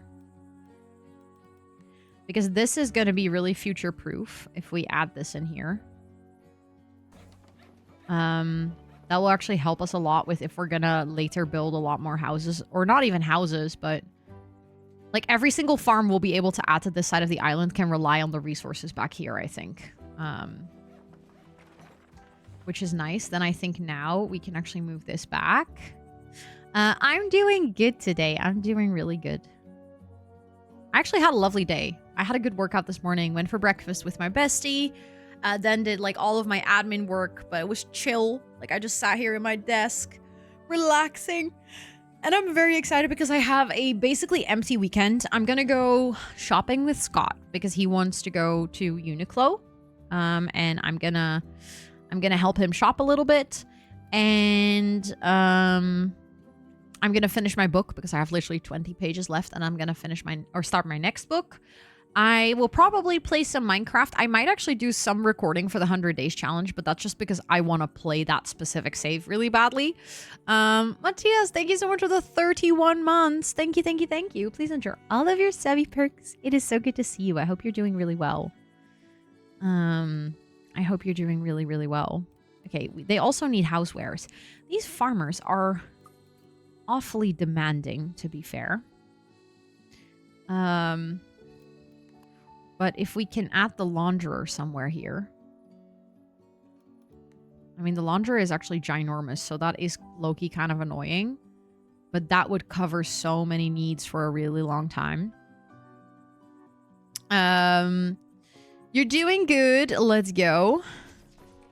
I am happy to hear that. I'm also doing good. I am also doing good. I am a little tired, but like excited for my weekend. I was just talking about that. I can also just add the carpenter. That's a lot smaller. Maybe I'll do that. Then I can add that one on this corner. No, that actually does take away a lot of farmland. Because that side is already smaller. I'll add it here. Shop, drop, and roll. That's what I'm doing tomorrow. Well, actually, I don't think I'm gonna buy anything. Or, like, if I buy something, it's probably gonna be, like, one piece or something. I don't actually want to spend too much money. Because last month, I spent quite a lot of money. So I want to be a bit careful with what I spend. But I might buy something if I find something nice. And then on Sunday, I just have, like, a really chill weekend. Where I want to do certain things, but, like, nothing is a must. Everything is, like, optional. I can sleep in a bit. I'm just gonna chill. I hope to go outside if it's not raining all the time. Okay, hold on, because I want to move people into the city again. Hello? Why can I not move you in there? There we go. Now I have some workers again, which is great. Now I have no workers anymore, which is not so great. Now that warehouse also needs workers. Oh, I love how exponentially fast this becomes a problem. Also, these farmers actually are happy now with the needs that they have. So I think for now, I'm just going to accept that this is it. This is what I can offer them. I don't think I have a hops farm yet, right? That was lettuce. This is lavender. This is potatoes. This is tomatoes. The rose farm. The sheep farm. This was the vineyard. Cotton. This was doing grain. No, corn. Mice. I just said that in Dutch. Corn, grain. Yeah, okay, so I don't have a hops farm. So let's actually start with that one. Because that will later help us unlock the pub or the tavern. Because they actually need hop to make beer.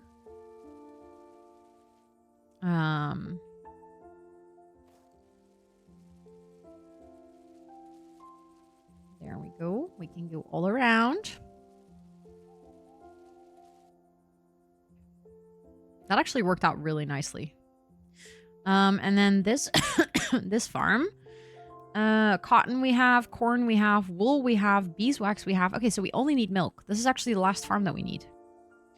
Then before I do that, let me place a fence because if this is going to be cows, I think they need to be just like the sheep. They need to have a fence around it to make it feel a little bit more like a farm.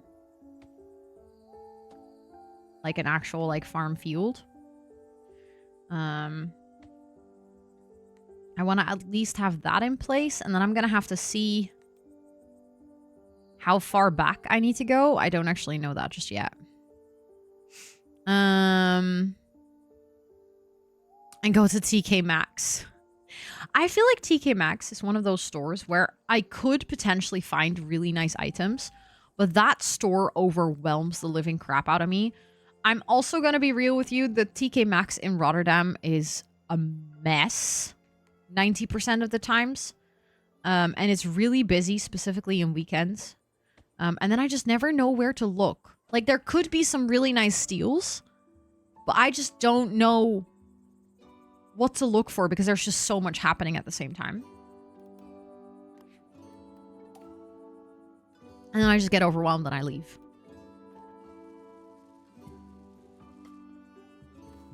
Oh my god, we have cows. Look at all those cows just popping up. That is really cute.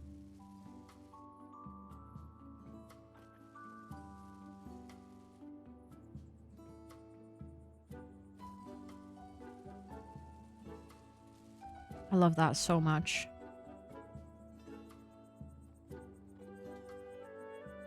Look at them. They are so silly. And we can pet them. We can pet the cows. Oh my god. I love this. Look at them. They're so cute.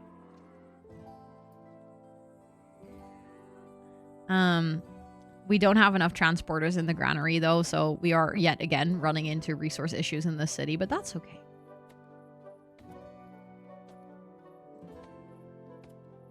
I will fix that later. That actually looks really cute. I am loving this farming district so much. Okay, so we need workers in our warehouse. This family wants to live close by to a public building. Well, aren't you lucky? I actually have a place right there for you. This family wants to have a pet, which is fine. We can adopt you one. We can get you Elias.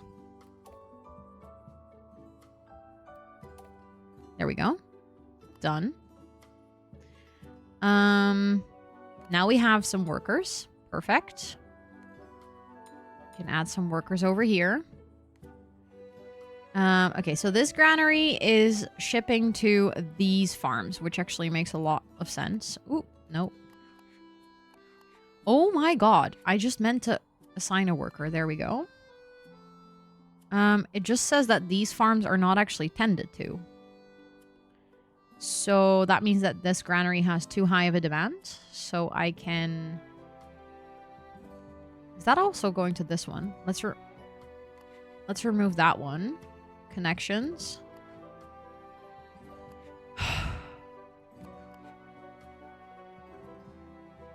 There we go. And then I need another granary. This one is already at capacity, actually. This is already going beyond its demand. This one can do more, though. You can actually take... Hello? Take on that one. Oh, you just need workers. That's fine. We can add workers later. I'm gonna remove this one for you because you keep complaining that you can't... No, now you can go there. Jesus Christ. These things, like, update in a illogical order. And it infuriates me. See? Now it works. Okay, this granary is at, like, max demand now. It's at 19,000. And the capacity is 20,000. It is partially behind my camera. I am aware of that. Which one is shipping to this one? Not this one. This one has 30,000 demand. That's way too many, of course. I think we're going to need another granary. Because even with this one in the town, that isn't, like, fully operational because we don't have all the people working there. I mean, ideally, I would just get that one fully operational, actually. Now that I come to think about it. I don't have any houses left. Again. What a surprise. Also, my average residents are not super happy.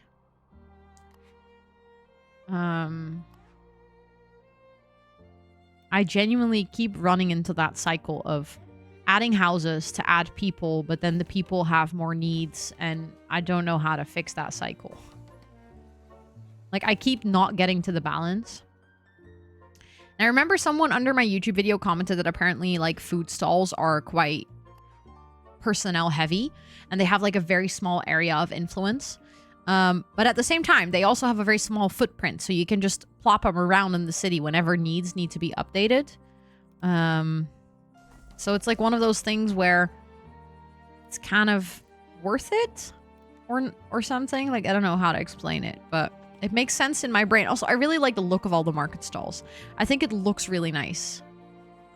You're married to Sweetie. Let's go. That's really cute. I like that. Hold on. I love how I said I want to go back to our main city, and I'm still so distracted by all the farms. But we did actually unlock a whole bunch of things in our new city already in the research menu. So we have, like, unlocked the next class. And we have also almost researched everything. Which means there's gonna come a point where we can actually, like, we've researched all the things in the menu. And then we no longer really have to research things, which means that we can actually free up those people. To work on other things. Speaking of research, I think we can do some more. I'll do the extra warehouse efficiency because that is genuinely... I should have done that all this time, I think. Because that, again, helps a ton. Look, we immediately have... people... Well, actually, is that true? Do we... Yeah, we do immediately have too many workers in the warehouses. Which is great because I could greatly use them in other places. Like, every single warehouse now has too many employees. Which means that I can assign all of those to this specific granary. I can add this one. And then I can add those town folk. Okay, this granary also has too high of a demand now. Is that just because they're so far away? I think it is. Okay, so hold on. We're gonna be smart about this. We're gonna remove this one. We're gonna add that one. So the granary here in the city is controlling the beeswax farm. And then it's controlling these farms. I want it to add to that one. Remove that one. Remove that one, please. And then just do that one. Because then this one... Technically, I think it can do one more. No? Why can I not click on this farm? Can I do that one too? Okay, now the demand is too high again. So that granary is just going to be somewhat inefficient because it's either too high or too low. Then I have the one over here, which can then connect to this one. And I don't know if it can connect to an additional one. I think then it might actually get overloaded because now it is almost at a good amount of people, like a good balance. And then we have this one, which is targeting these ones. Okay, so these ones are the ones that are too heavy. Like, because these are all the really big farms. These are all really big farm fields. That's where we're struggling. So I think we're going to have to add another granary, but that's fine. That is okay. I can afford that now because I got a lot of workforce back from the warehouse efficiency update. I really wish... Can I add that here? I mean, I guess I can. That's fine. Then I'll just have to continue the path later.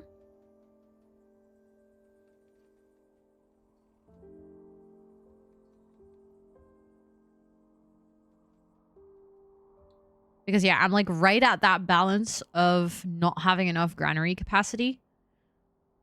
So then it's just better, I think, to add an additional one that can take care of the farms here. Because I think we have a couple of really small farms here. Like the Rose Farm, for example, is pretty small. I can imagine it would be really nice if it can actually, if we can add like an additional rose farm when necessary. But yeah, these two farms actually require so much because this granary is literally at 13,000 just to manage those two. That's insane. That is wilding. We can actually do with staff over here. This warehouse has too many people. Oh my god, the warehouse upgrade has made a ginormous difference.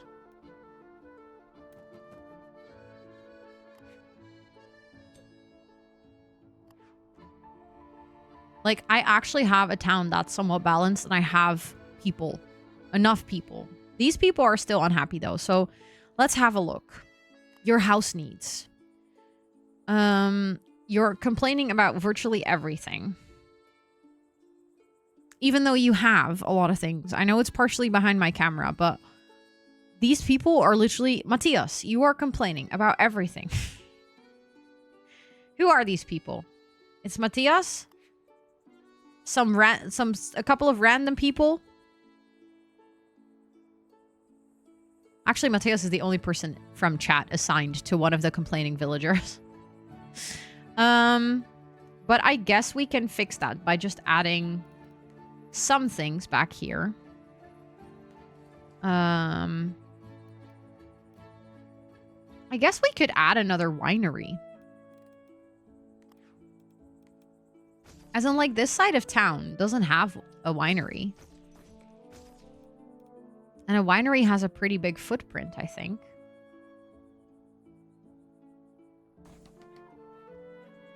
So that's kind of ideal.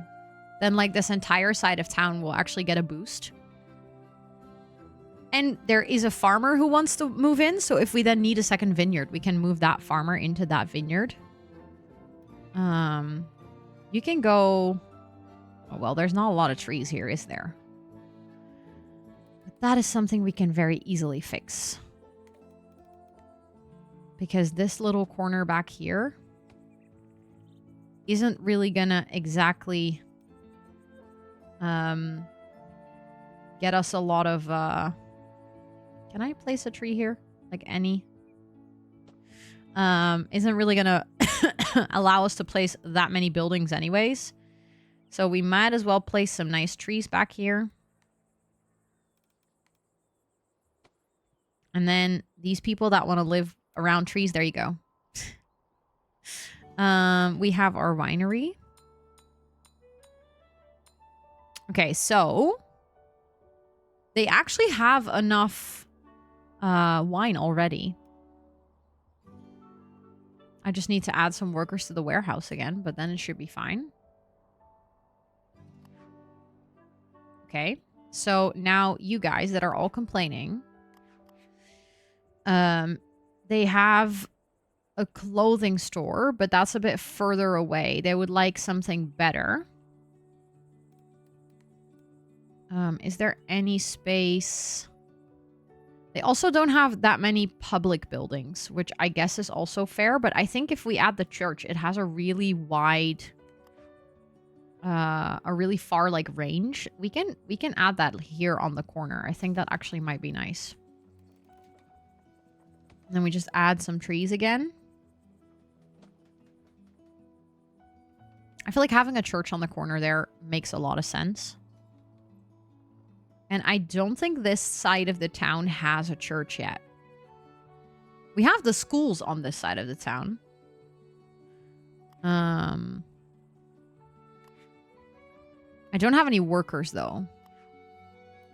That's okay. You can move in here. You can move in here. Now I have some workers. They need a church. Well, they need public facilities to be happy. Which, wait, I'm gonna hide my camera really quick so you can see it.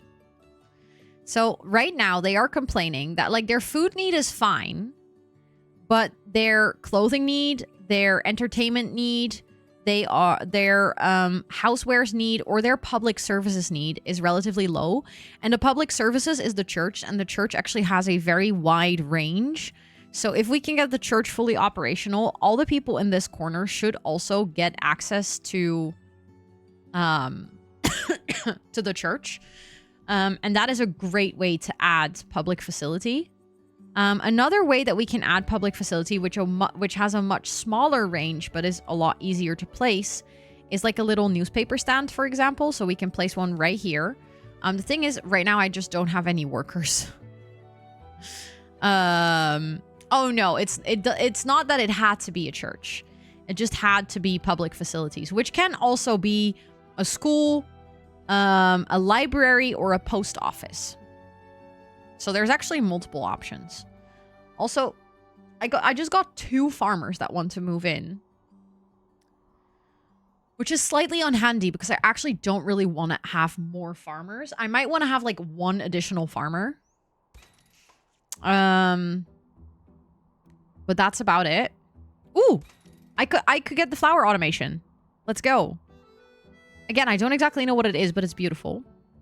And I just have one more thing, and then I've unlocked everything in the farm menu.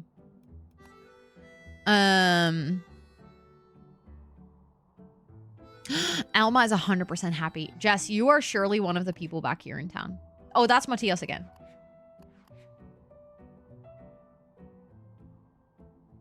I think I'm gonna turn away the farmers right now because you can actually assign a normal family to a farmhouse as well, and they're usually fine. And as long as these people are here, I don't get new people, and I kind of desperately need new people so that I can move them into my houses so that they can start working. Because I had a pretty balanced farm, but... Oh, Jess, you're right here.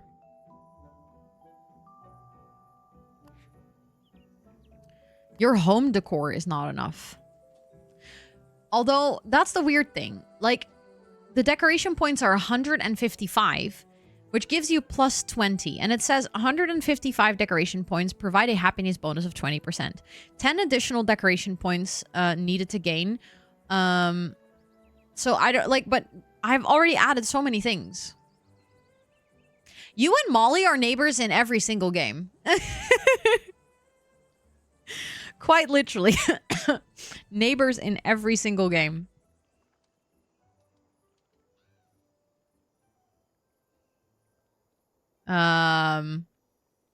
True. Cats don't get happiness, apparently. That's a good question, Viking. That is a good question. I think they would be in great trouble. Okay, now we can add workers to the church again. Oh, that was apparently just a singular family.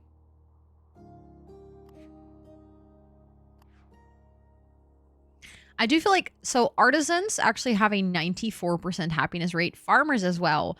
It is the town folk that generally have little happiness. And the best way that I could do to improve that is get public services up and get housewares up. So I think that's really something that I mean, I'm trying to work on the public services with the church and the newsstand.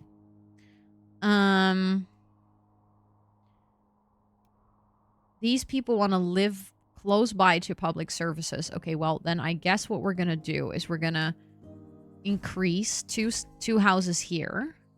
And then you can go live here. Then you're literally living right next to the church. And then you can also go work in the church. Like, who doesn't want that?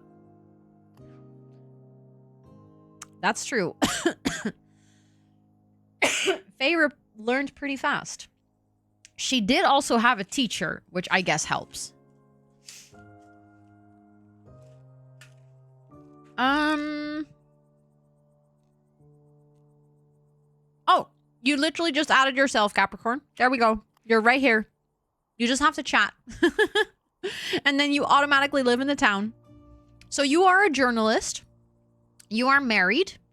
You love your family. Your family trait. You actually live in a house with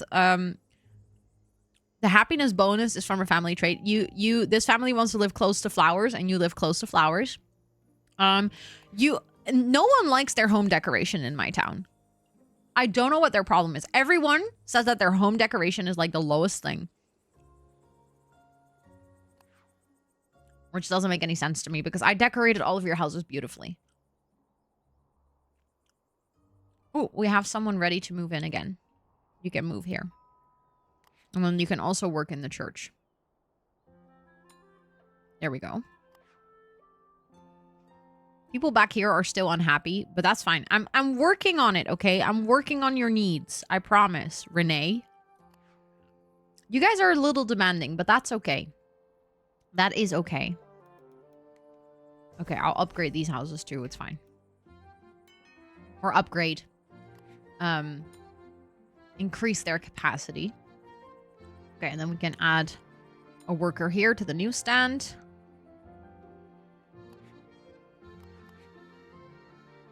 All this home there. Okay, so they are complaining about public needs.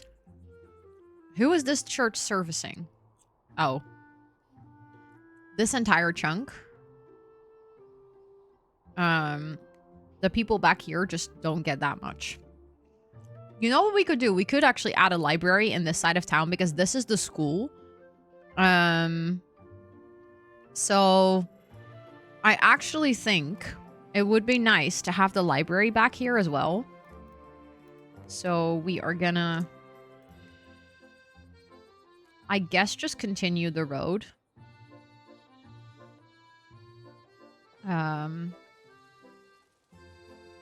Hold on. I think my brush size is normally at 3 at this area.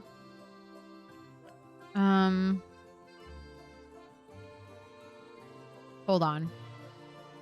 I just realized that this school is sort of like wedged into the mountain. That looks very silly. Okay, we're gonna go like this.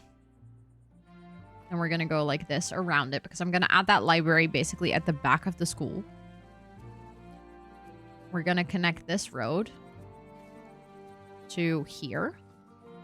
Then we're gonna upgrade the road so that they match the look. Oh my god, I hate those connections. I hate the upgrade the road tool.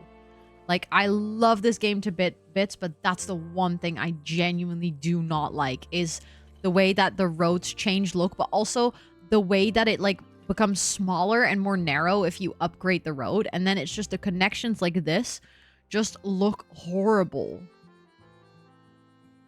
And then you need to like increase your brush size to sort of make it work.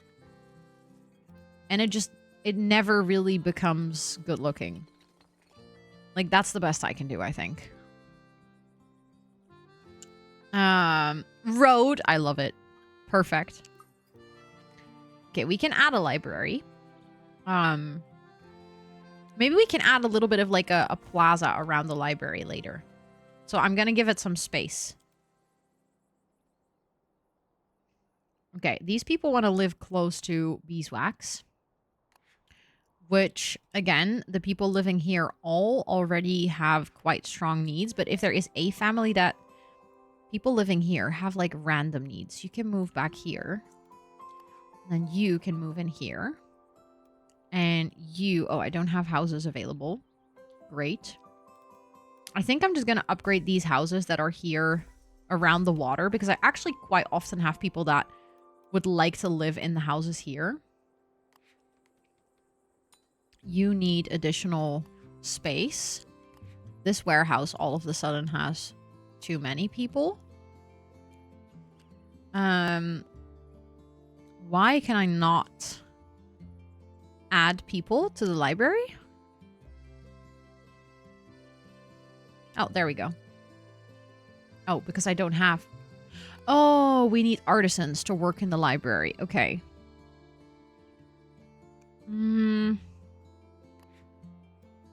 We could technically upgrade this house. Now I have a couple of people that I can let work here. Their luxury points are met. So that's good. Some of them are still unhappy though. Why? Oh, because their luxury point, or I mean their luxury points are met. Look, I can show you guys again. So they have their luxury points. This class needs a lot of luxury. But they say that they don't have enough food, they don't have enough clothing, and they don't have enough entertainment. They are really good at complaining. I mean, I guess we can fix something for them. I can just make a little plaza back here. This is a random back anyways.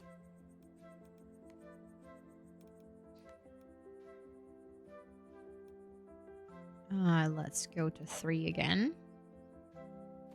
Let's connect this up.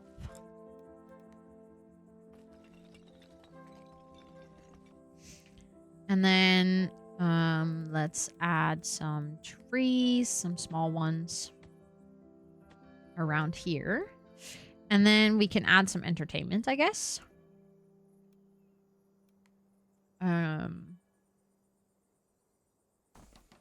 Like that. Oh, we can also add a pub. We actually unlocked the pub. We should totally add that somewhere. Ooh, thank you for the uptime reminder. I'll probably wrap up around 10. Just like my regular time. Should we place the pub next to the church? I think the answer to that is yes. And then we have a little square back here.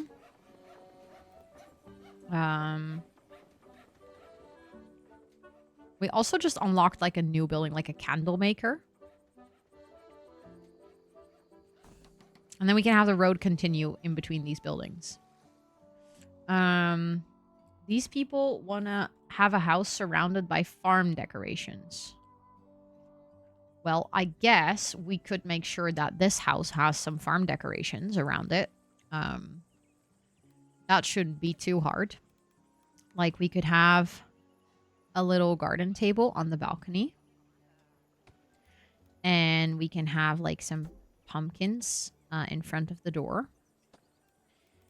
And, I think that already... Yeah, that adds 9%. Perfect. And then we have these people that just want to live in a random house. That's perfect.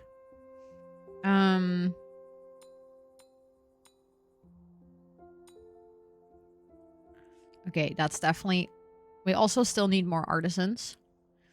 So yet again, we have the problem of needing more space. I can actually, if I want to, I have some artisan homes back here that I can make a bit larger. So that we can actually have more people move in. I can increase the size of some of these houses still. So that we also... Oh, I can't upgrade because I'm out of money. I was like, why can I not upgrade? That's so weird. So then we can have, like, new people moving in.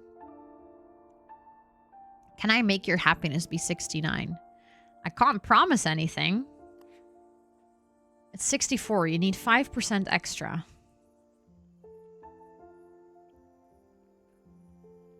I mean, I guess I can add some home decoration and see if that works. See if you're going to fall for that. Hold on. I'm going to give you a garden table next to your house. And I'm going to give you some awnings. Hold on.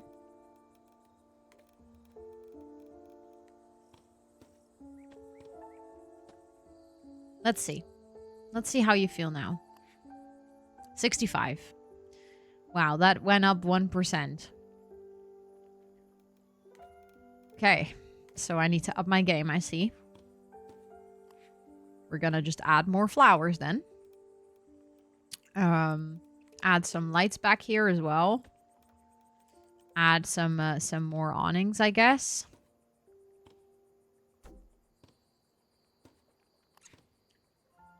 Oh. Oh no, it's 65% still. Yeah, I guess the problem is that you it's not really your house decor, it's like your access to public services again. Which I don't know what to do about that. You just like to complain.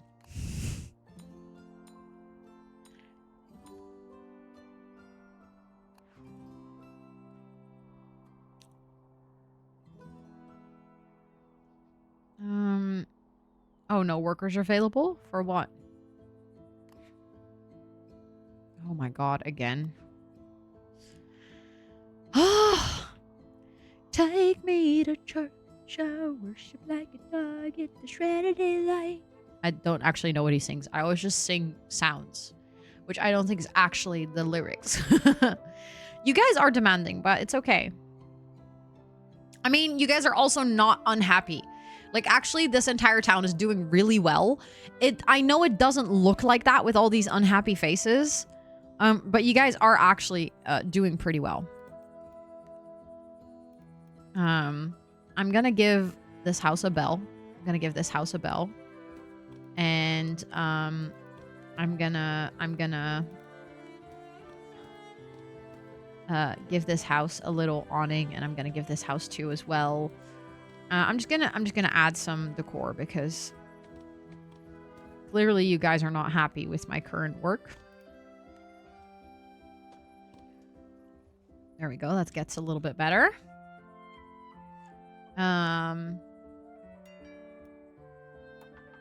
Just adding some families. We need a worker here. There we go. And then we need a worker here. And, oh, I ran out of workers again.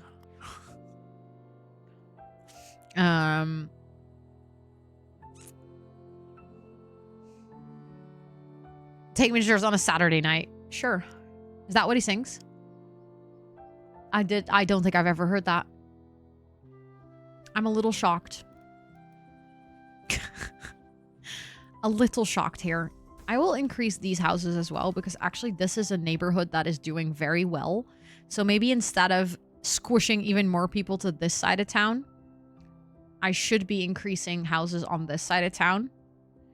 Gosh, I love all these farmlands. They look so pretty.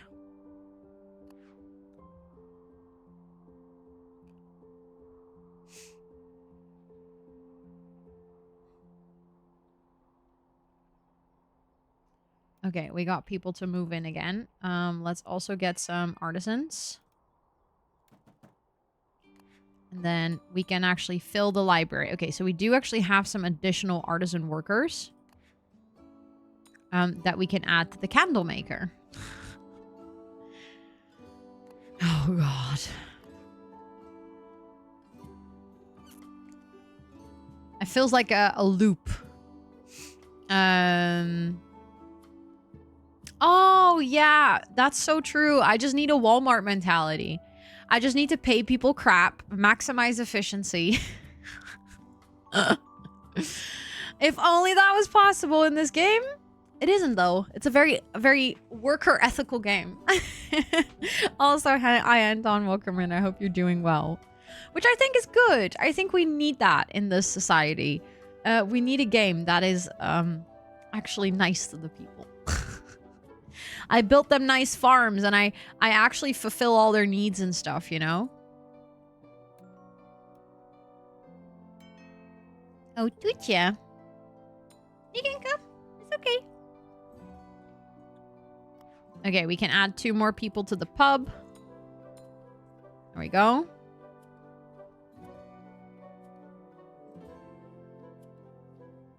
The people here are still unhappy, and I really, like, at this point...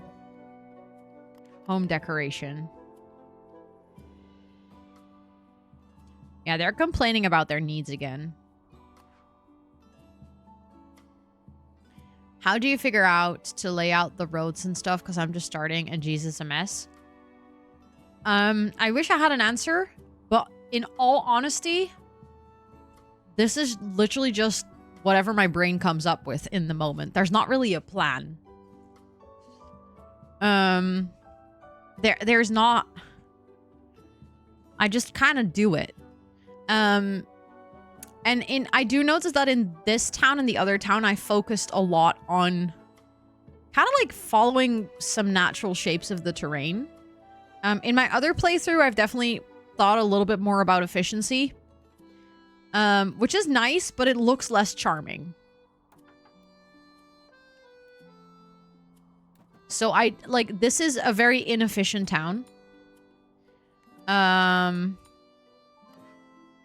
At the same time, it does look cute.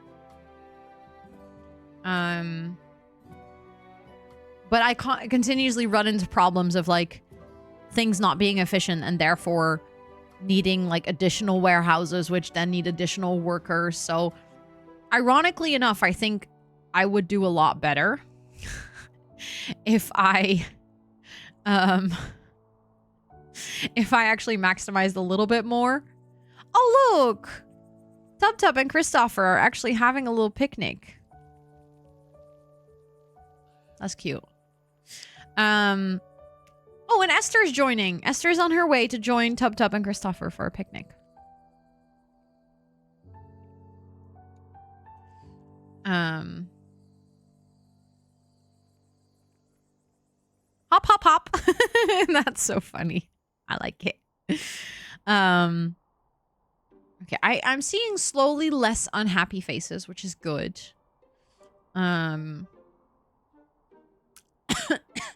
I do think work decoration is a big one we can improve on.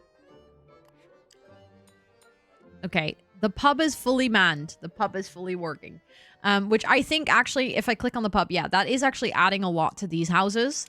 So I think the people that are living here are getting a lot happier now. And then they also, for a big part, have the library.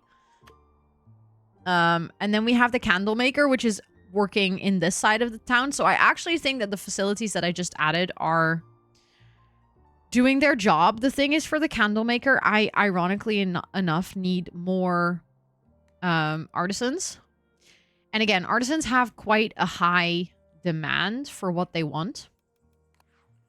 So that means that like I cannot just update any house to an artisan house because it needs to have like enough luxury points. These people want to live. Yeah, I'm gonna update these houses too, or make them bigger. You can go live here. That gives us 2 workers again. We need 1 here, and we need 1 here. Or 2, actually. Okay. But slowly, the happiness in the town. Like, this is going up. This was, like, 73 or something. It's now 78. So we're getting there. Oh. That carpenter needs a worker, too. But we're slowly getting there. We're slowly getting to the fact that there's no unhappy faces in the city. Which does make me happy. We also can unlock that one.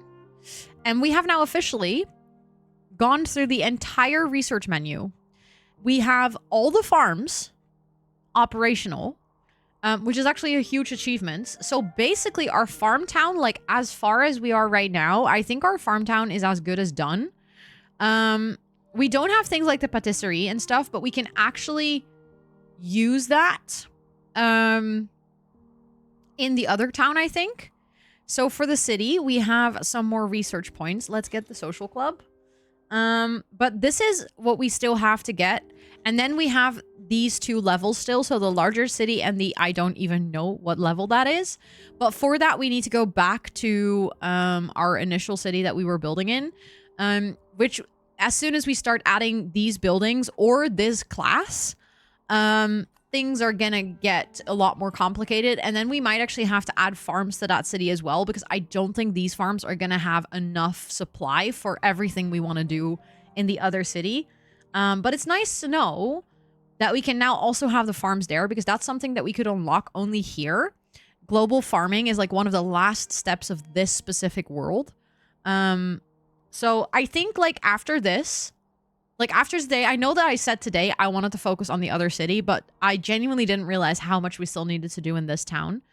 I think that on this town we have basically maxed out what we needed to do. Do you have a worker left? Because you did click. No, it did work. Look. Sorry. This is where it shows how many workers I have in a class.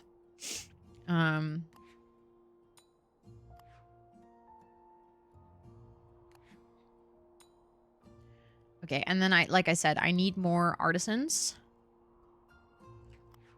Can I move you? Oh, that house is already full. Okay, well, if I move that one up. Oh my god, I keep misclicking. That does give me some artisans for back here. There we go. So that is now fully manned.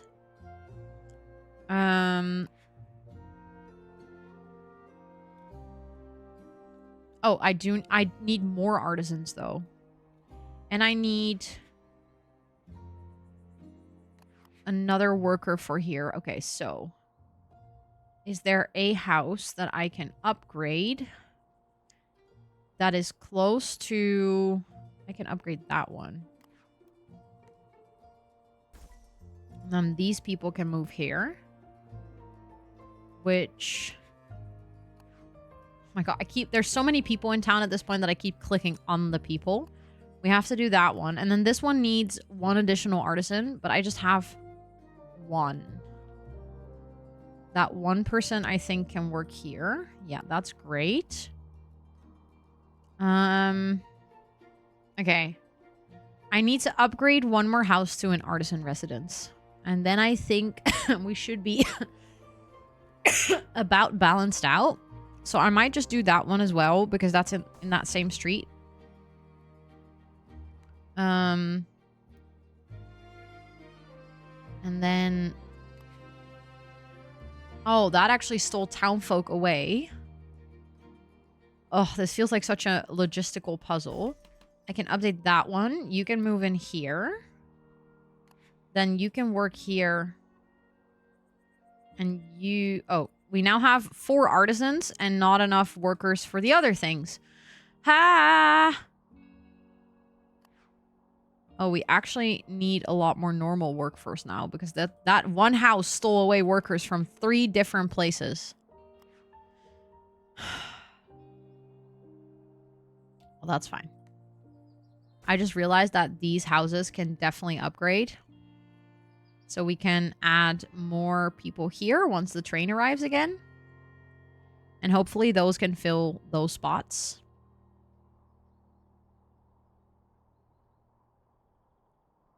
It's just like an endless logistical puzzle. Every single time it just moves. What is the happiness level of the actually unhappy people? I think this one is 50, 44, 45, 50, 49, 45. I think as soon as it goes below 50 or lower, they start to complain.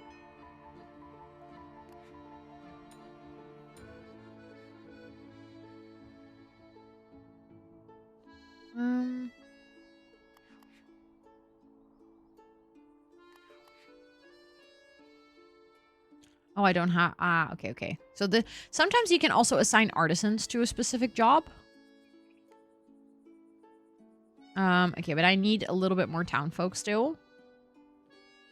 Which means there is more houses that are gonna size up to 3 floors.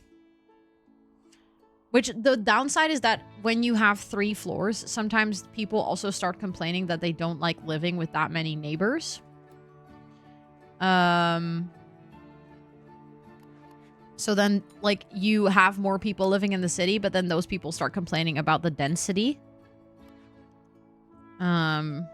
Yeah, this is 49, 44, 45, 44, 45, 49. But it's, like, very limited. And I think if I look at this, like they are still complaining about public needs, even though like I've added so many just now. So at one point there's also kind of a balance to be struck, I think, where you just have to accept that not everyone in your town's going to have like a perfect happiness, as long as the average happiness is still doing well enough. You can just progress with your town, because I think it is possible to keep everyone happy, but it's definitely really challenging. I don't have an available house right now, which means that we just need to update one. You can move in here, and then you can go work right there. But yeah, I think we've done like a lot today. We've added this entire expansion. We have added some things over here. We've actually added like a pub and a candle maker and stuff like that. We've added the library, which I think is actually really nice. You know what? I might, in the last little bit of stream, considering that I'm not going to go for much longer, but I think one thing that I would love to do is get a plaza. I hate how this square brush is actually not aligned with my road, so I'm still gonna have to go like this. I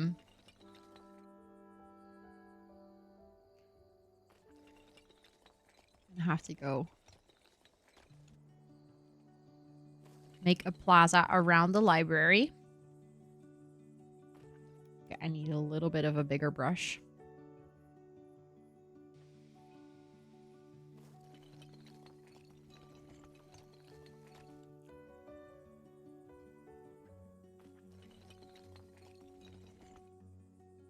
There we go. Hold on.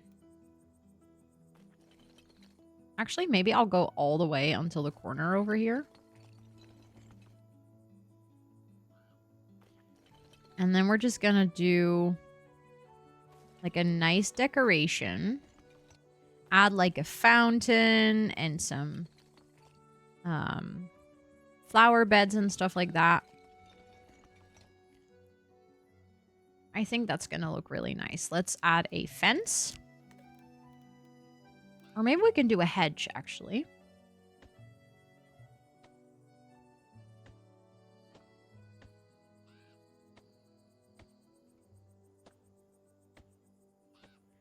And then this is genuinely like a little bit like the research district of the town.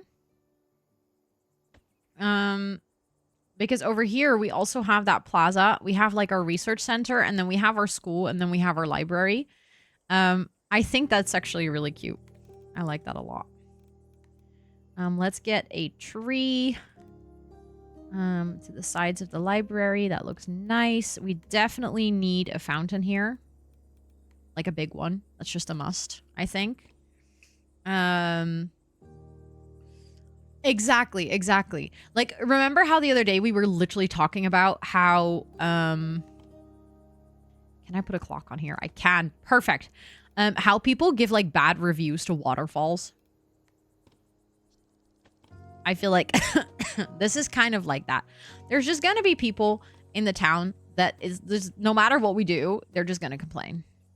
That's okay.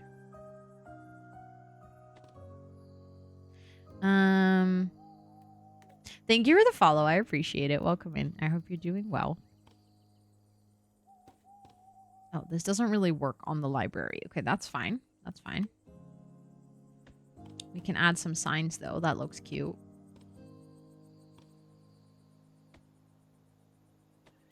And then I think we can add some flowers.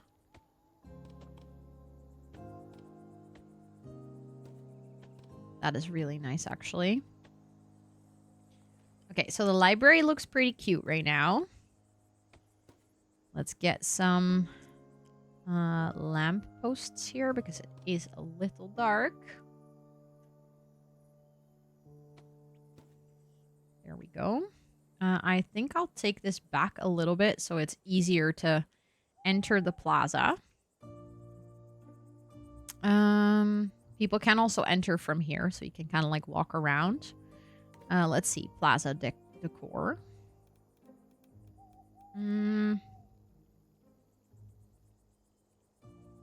Do I want to add another one of these? I don't think so, actually.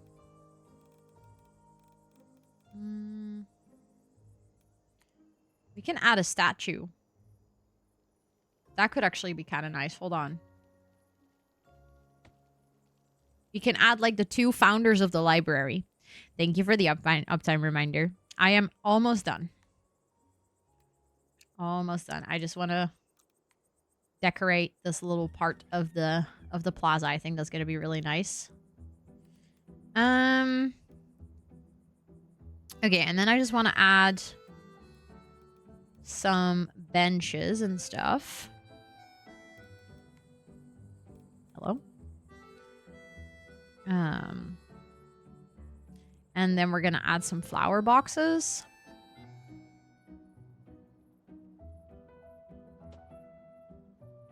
I just feel like this would make so much sense. Like you go to the library and then it's just like this beautiful big building, but then it also has this nice square next to it where people just go to, you know, read their morning newspapers.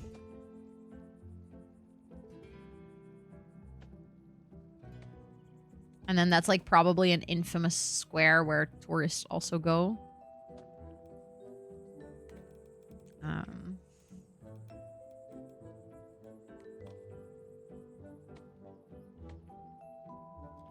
Just gonna add a lot of these planters. Exactly. Eat some ice cream. That's actually a good idea. We can add that here. We don't have workers for it just yet, but I guess we could add like this music and this like little ball throw stand and maybe this one. We can have like a little fair. I mean, technically we don't have an ice cream stand. That would be even more perfect, but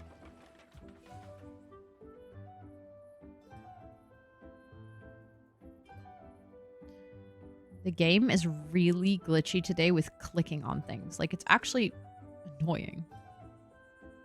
Okay, there we go. And yeah, we do need workers for that, but I do think we can do... Hold on, I have an idea.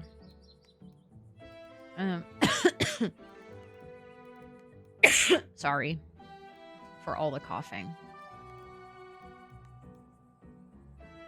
Okay, and it can be a little smaller. Like that. And then we can put a tree there. Like a big tree. Hold on. A large tree. There we go. That creates a little bit of a separation. And then maybe we can add some flowers at the bottom.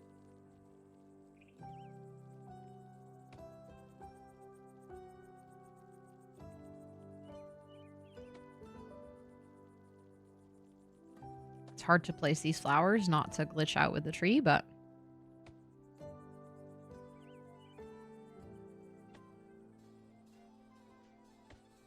Okay. That's nice. I like it. That looks really cute. And then, like, if we were to eventually, like, if, let's say you're celebrating Christmas, you can, like, that could be the Christmas tree. I think that would be really cute. We can have a little water pump up here so that people can just refill their water bottle. See, this is really cute. Okay, and we also have some new people that want to move in. I might still want to move those in. Just looking for houses that I can still increase the size of. So that I can move some people.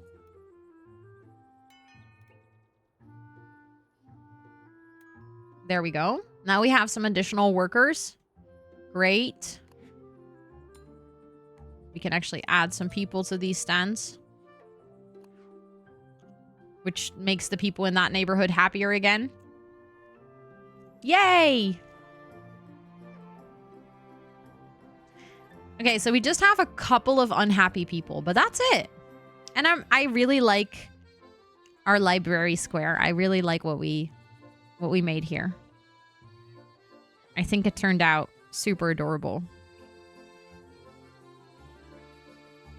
It's good. And then we did all the farms. That was a very, very, very, very productive. What am I doing to you? I don't know. I'm doing nothing. Why are you so unhappy? I think you need to adjust your expectations of what it's like to live in the city. Maybe take a walk. Maybe take a hike up the hill and go to the library. But yeah, I think I'm gonna save the game. We're gonna save the game here. Yes. We actually got like 150 new people into the town as well. I do think it's funny that like my private playthrough, I am at 60% completion simply because I've already gone back to the other town and done a lot more of the quests as well. I didn't build the mayor's house in this specific city. We actually have a lot of mayor's quests to still complete. We're gonna have to do that in the other city. So, yeah, we still have quite some work ahead of us to finish this campaign, but I'm really happy. Wait, I just realized there was one thing I wanted to do. I wanted to see if I could... Oh, I can't do that right now. Well, then I'll do that one. I wanted to use my research points that I unlocked while building that library. Because we are nearly done with researching everything, which I think is a huge step. And then when we, like, next episode, I think I'm just going to leave this town. We're going to go back to the other one. And then we're going to slowly work our way up the classes there and see how that's going to work. And all the buildings we need to add. I think there we definitely also have some upkeep to do, and we need to make sure that people are happy. So there is still a lot more work to be done to finish this playthrough. But I'm also having a really good time, like, taking it slow and decorating and, I don't know, coming up with weird city layouts and stuff. I think that might be it, Jess. Yeah, maybe you're just unhappy in your marriage with Sweetie. It does seem like Sweetie is actually dating someone named Petra right now. So it could be that that's why you're unhappy. Anyways, now I have to save again. But yeah, I am gonna wrap up the stream here. I'm gonna exit. I'm gonna quit without saving because I literally just saved. I'll turn on the music for the last couple of minutes again, because without the game music, if I'm gonna quit the game, it's gonna be a little silent otherwise. But yeah, that was stream for today. I hope you guys enjoyed it. I hope you guys had fun with our very relaxing, chill, town to city stream. I had a really good time. I loved it. I just loved being really relaxed and just playing a lot of town to city. I love this game so much. Like, this game really just tickles something in my brain. It just has like the right level of intrigue and interest, and then like I just lock in. So yeah, I hope you guys also enjoyed it. I am gonna have to see where we can raid to. Where we can raid to. That's not a question. I know where we're raiding. That is not a question. Why did I say that? I did actually want to make like a little special raid message. And maybe we're just going to keep it very simple. Hold on. Happy Saint Jude fundraiser month. The Planties wish you all the best. That's cute. It's very simple, but we can just put some love in Kayla's chat. I think she's gonna like that. I hope she's gonna like that. But yeah, she just started her huge month-long fundraiser. She's currently playing some Sims. Oh, sorry, Obi-Wan Kenobi. I just posted the raid message in chat for you. We're not using my standard ones today. We're using special ones. She's at 8K already. She's live for 9 minutes. That's insane. The reason I'm not doing the butts is because then everyone has to be subscribed. So we're just going to use that one just for today. It's just a special one. But yeah, it's in a good way. I think she's doing amazing. And how? What do you mean how? What do you mean how? I know, Rose, but let's be real. Her community is a very different size. No, Alma. Unfortunately, even if you're a follower, you cannot use follower emotes outside of the channel unless you're subscribed. How do I join the raid? Oh, you just hang out here. You should get taken automatically. There's nothing you have to do. You just stay here. Yeah, there are 13K viewers exactly. Thomas, I make a raid message. Please don't make your own. Like, if I wanted one with a butt, I would have made one. I want to have a unified message. There's a reason I make it this way. Sometimes you guys have too strong of a will of your own. We're gonna do the one with the hearts because that's the color of St. Jude's. There was a reason.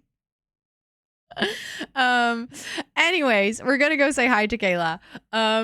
I would love it if you guys join. If you guys are hanging out here, earlier Esther posted all the wonderful links in chat. If you guys want to join the Discord, that's where I post my schedule in time zone friendly ways. You can find my socials. I have a couple of fun posts scheduled on my Instagram specifically for the coming days, so feel free to check that out. You can check my Cozy Gaming YouTube, where you can also see all the videos of the Let's Play of this specific playthrough of Town and City. So if you just joined and you're like, oh, I love this cozy game, I would love to see the early parts of it, you can actually go back and find that entire Let's Play. And yeah, feel free to all join. Yay! We got it to 8. Let's go say hi to Kayla. Thank you also so much for being here. I hope you have a lovely, lovely rest of your weekend. And I'll talk to you guys on Monday. Thank you, Alma. I appreciate it. I'll be back on Monday with co-working and gaming, and we're going to be playing a lot of Loftia next week in the beginning of the week, both on Monday, Tuesday, and I'm doing an extra Wednesday morning stream to play even more Loftia. So if you guys want to come hang out for that, that's all the gaming. I'm also doing a gaming stream next week on Friday. That's the Shell Tour day. So if you've joined the Sims Shell Tour, we're going to tour it on that day. And then we have the regular co-working. So feel free to come hang out, and I'll catch you guys later. Thanks for being here. Bye.